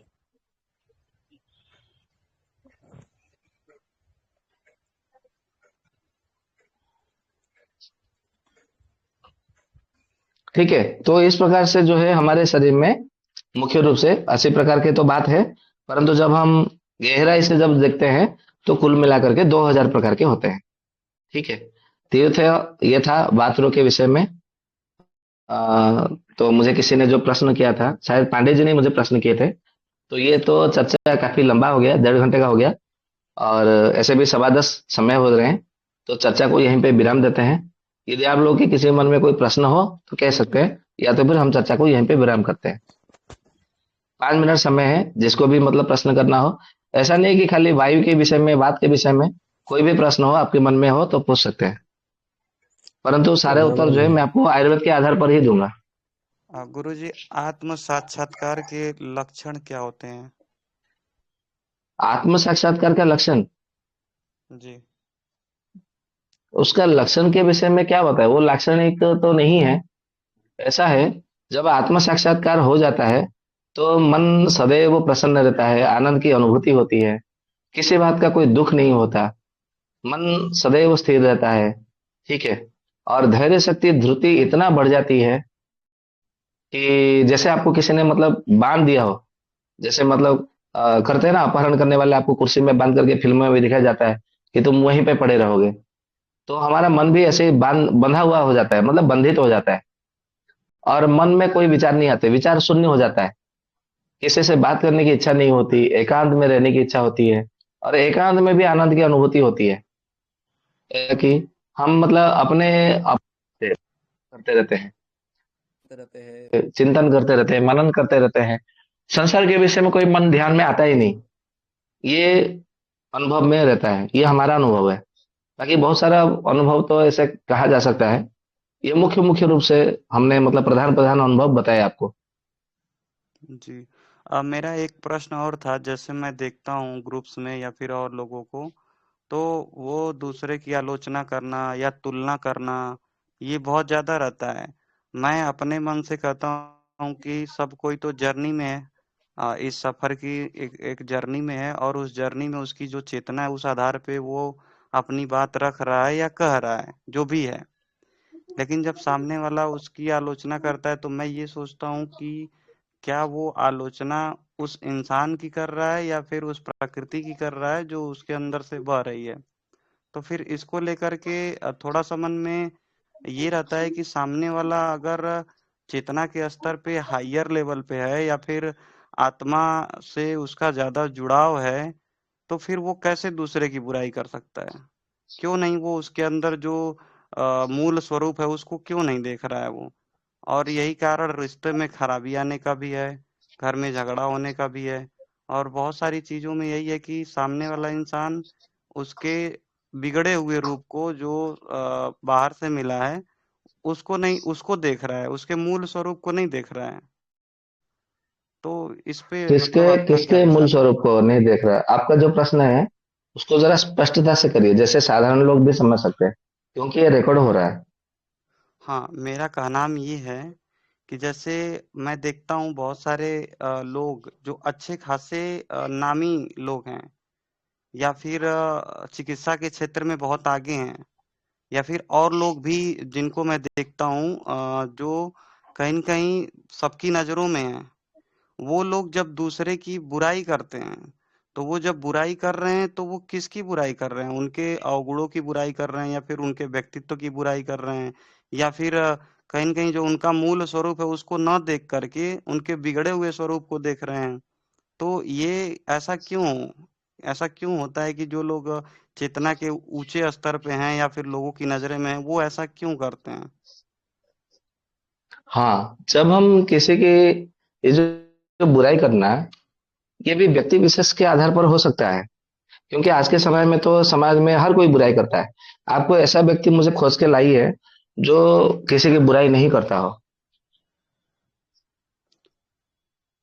बुराई बुराई बुराई में वो व्यक्ति बुराई करना बंद कर देता है जिसको ये समझ में आने लगता है कि सबके अंदर एक मूल स्वरूप है और वो उस मूल स्वरूप को देखता है। इवन जैसे मेरे पे कोई आके गुस्सा भी करता है, तो आज से 5-6 महीने पहले कोई गुस्सा करता था तो मुझे बुरा लगता था, मैं भी कुछ बोल देता था पलट करके। लेकिन अब मेरे पे कोई गुस्सा करे, मुझे बोल भी दे, तो मुझे बस यही लगता है कि ठीक है, अभी किसी किसी ने इसको कुछ बोल दिया होगा, या फिर हो सकता है कि ये अभी बहुत ज्यादा डिस्टर्ब है और उस स्थिति में आकर के मेरे पे क्रोध कर रहा है। लेकिन जैसे ही ये शांत होगा, इससे समझ में आ जाएगा, वैसा होता भी है। तो फिर मैं ये सोचता हूँ कि जब कोई इंसान चिकित्सा कर रहा है या फिर किसी फील्ड में ऊंचाई पे है, तो वो फिर दूसरे की बुराई हम्म। करता क्यों फिर रहा है? क्यों नहीं उसके वो मूल स्वरूप को देख रहा है? हम्म। जी। अच्छा, आपकी अभी आयु क्या है? मेरी आयु 26 साल है। आप विवाहित है? नहीं, विवाहित नहीं हूँ। आपका वर्ण क्या है? वर्ण मतलब जाति? नहीं, मैंने जाति की बात नहीं कही, वर्ण की मैंने बात कही है। तो वर्ण मतलब जैसे क्या, मैं आप कौन से वर्ण में आते हैं? ब्राह्मण वर्ण, क्षत्रिय वर्ण, वैश्य वर्ण, नहीं शूद्र नहीं, वर्ण, न किस वर्ण में ब्राह्मण के नहीं, अंतर्गत है? मैं मौर्य हूँ। और अब मुझे ये नहीं पता मैं किस वर्ण में आता हूँ, बस इतना पता है कि हाँ, हम लोग लास्ट में मौर्य लिखते हैं। अच्छा, मौर्य तो लिखते हैं। आपकी कुल जी। कुल के आधार पर कर्म क्या है? कुल वृत्ति। कुल जैसे के आधार पर ग्वाले लोग होते हैं, वो गाय, मतलब गाय बछड़ा वो नहीं, सब पालन हम करना, लोग सब्जी दूध घी उगाते हैं। बेचना। सब्जी उगाते हैं मतलब किसानी। जी। तो किसान तो फिर वैश्य वर्ण में आता है, मतलब ये आपका कुल वृत्ति है। आजकल की जी। बात कर रही है या पहले से वंश परंपरा की बात कर रहे हैं? कुल परंपरा।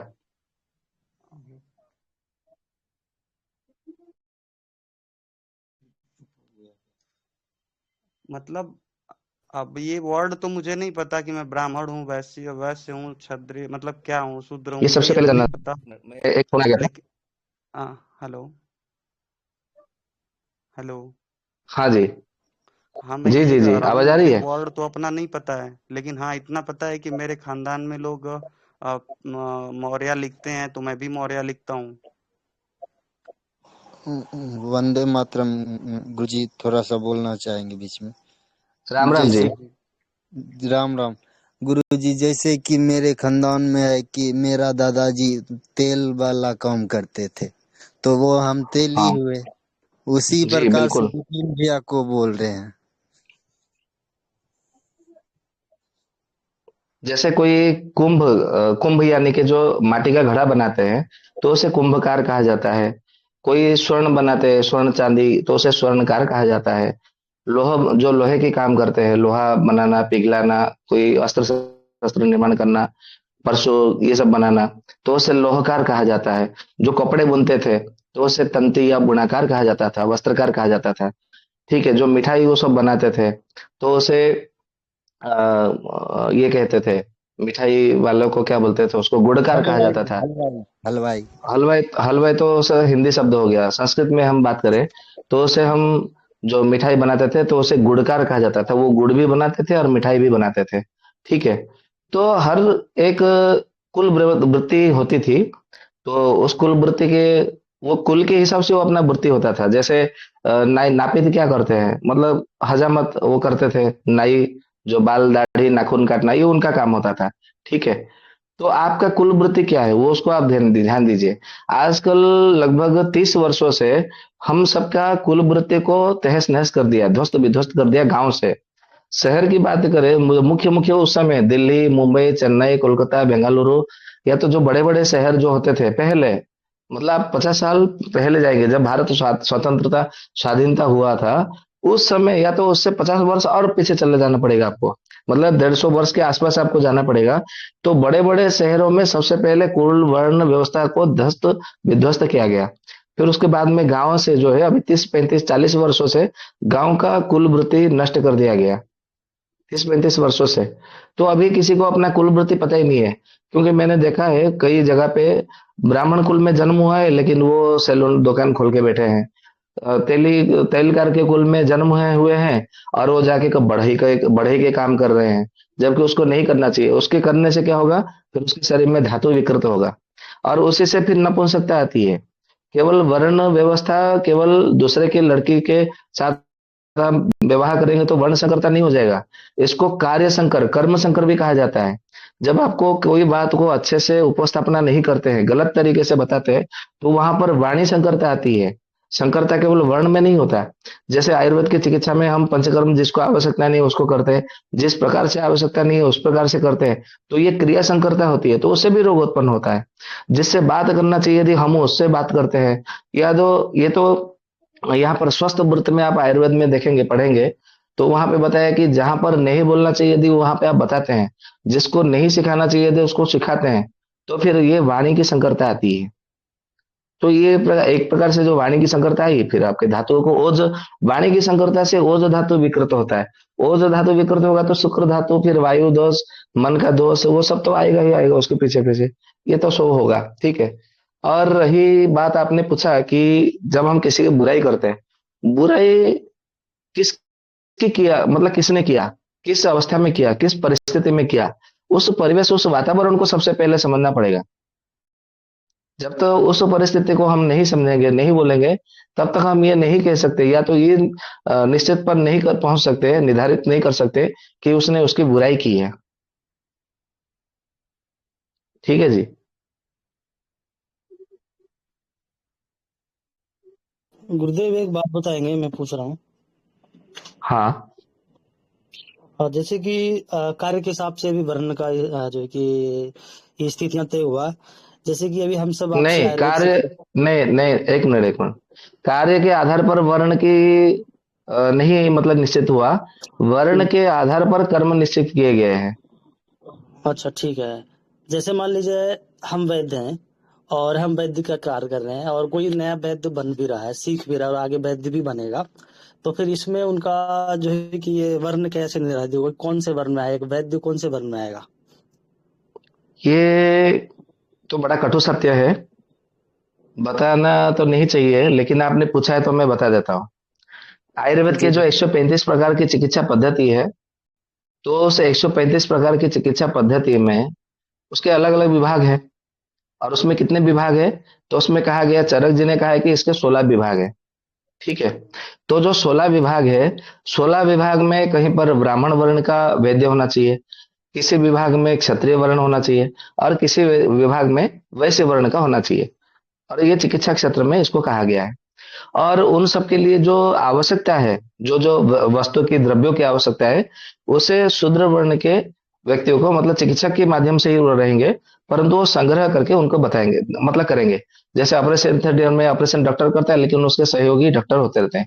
हाथ में कैंची बढ़ाना या रबर का वो देना, वो तंतु जो देना वो देना, सिताई के समय, मतलब जो भी वो सारा कार्य रहता है। ठीक है। तो वो सारा कार्य सहयोगी के माध्यम से वो कर सकते हैं, ऐसा शास्त्र में बताया। ग्रंथ का नाम है चरक संहिता में तो सूत्र रूप में बताया, सुश्रुत संहिता में उन्होंने अच्छे से बताया है। ठीक है।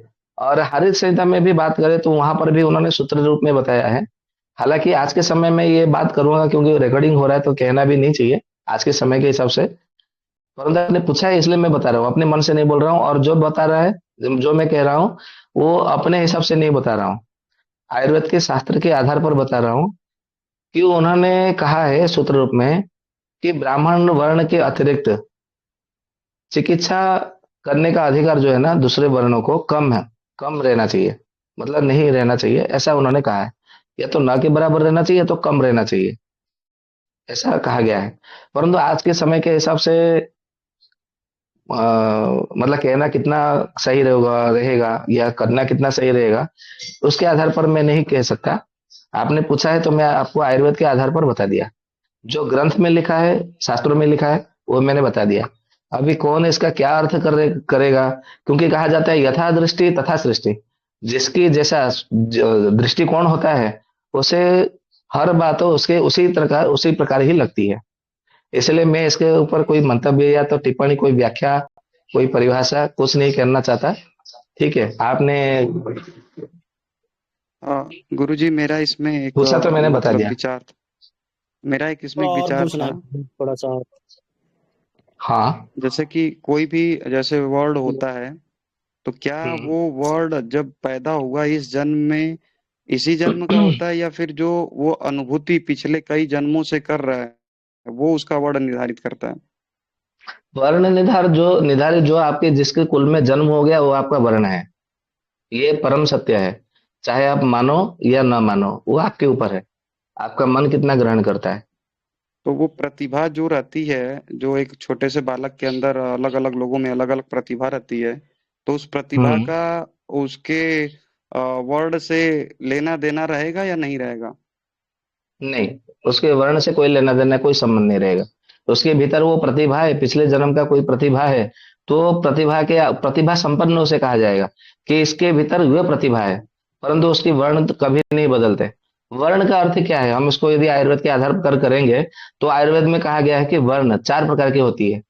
कितने प्रकार के वर्ण है समाज में?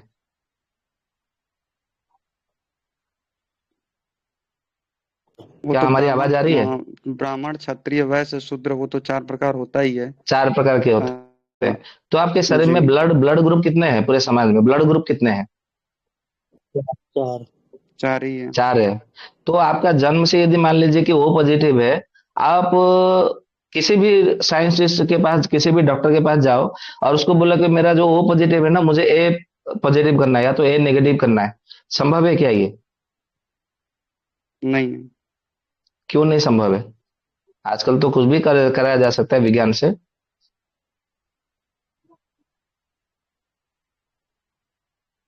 तो जब आपका वर्ण यहाँ पर शरीर में कहा गया ना, चरक संहिता में चरक जी ने कहा है कि यत पिंड तत् ब्रह्मांड है। सबसे पहले पिंड की रचना हुई, उसके बाद में ब्रह्मांड की रचना हुई है। ब्रह्मांड की रचना तो पहले ये नहीं हुई। तो ये जो ब्लड ठीक है। का 4 ग्रुप है, इसको आप वर्डों में बता सकते हैं क्या, कौन किससे संबंधित है? मुझे लगता है आपने वो 17 सब सुने नहीं है। रंजक पित्त को आप एक बार सुन लीजिए।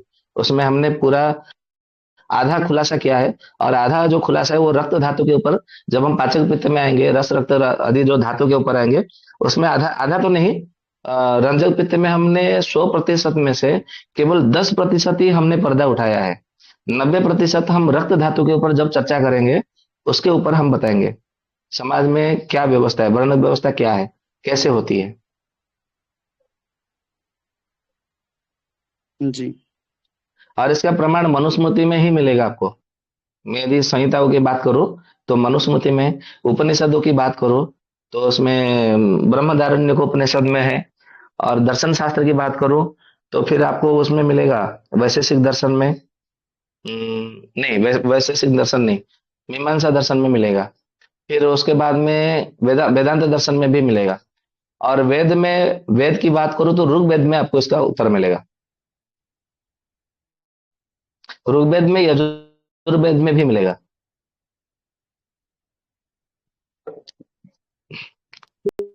थोड़ा सा बेकार पे थोड़ा और प्रश्न था मेरा कि जो अभी थोड़ा सा समझ पाए हैं।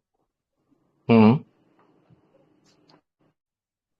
तो इसमें था कि जैसे अब दीपक जी, आपकी ब्राह्मण आपकी ना है आवाज, तो वो अधिकार कर पाएंगे। दीपक जी आपकी आवाज ही नहीं आ रही है, कुछ सुनाई नहीं दे रहा है। आप क्या बोल रहे हैं, कुछ समझ में नहीं आ रहा है। आप ऐसे जगह पे जाइए जहां पे अच्छे अभी से आ रही है नेटवर्क मतलब आता हो। आवाज? हाँ, अभी आ रही है। क्या बोले अभी आ रही बताइए। है?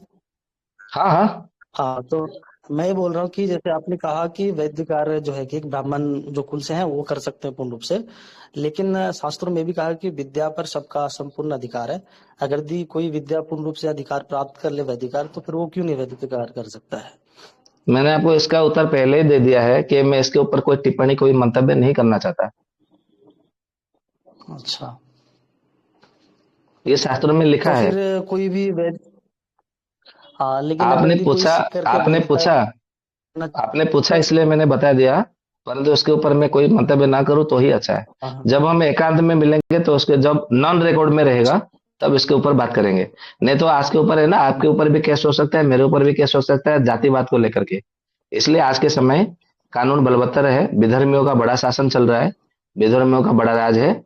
ठीक है, और ऐसे भी कह सकते हैं कि कलियुग का प्रभाव है, तो उसके ऊपर ज्यादा चर्चा ना करना ही अच्छा है। ठीक ठीक है, प्रणाम। ठीक। और किसी को कोई प्रश्न है, शंका है, या तो फिर चर्चा को यहाँ विराम करें।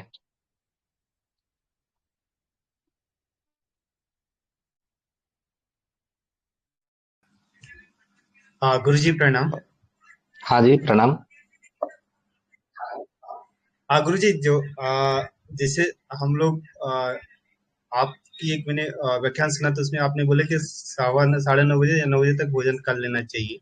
इसके बाद अगर हम्म। आप खाना खाते तो फिर आप या ड्राई फ्रूट कुछ खा ले तो उचित रहेगा, लेकिन खाना नहीं खाना चाहिए।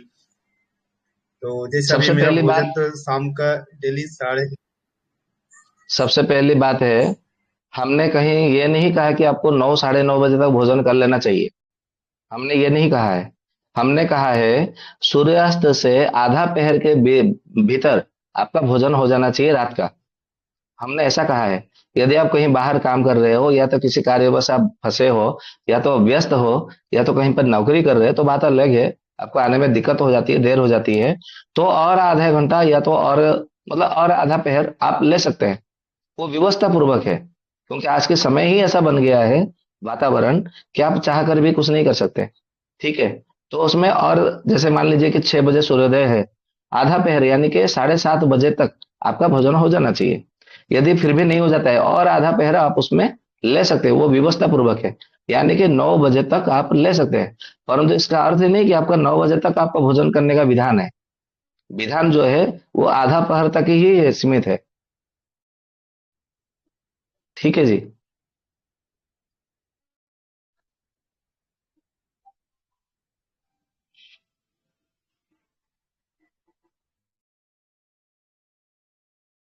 हम्म हम्म और किसी का कोई शंका प्रश्न नहीं है, तो चर्चा को यहीं पे विराम देते हैं। ऐसे भी 10:36 होने जा रहा है, तो यहाँ पर सब ईश्वर की कृपा आप सब पर बने रहे। और इसी का बात के साथ यहाँ पे सत्र को, चर्चा को विराम देते हैं। सभी को राम राम जी, शुभ रात्रि।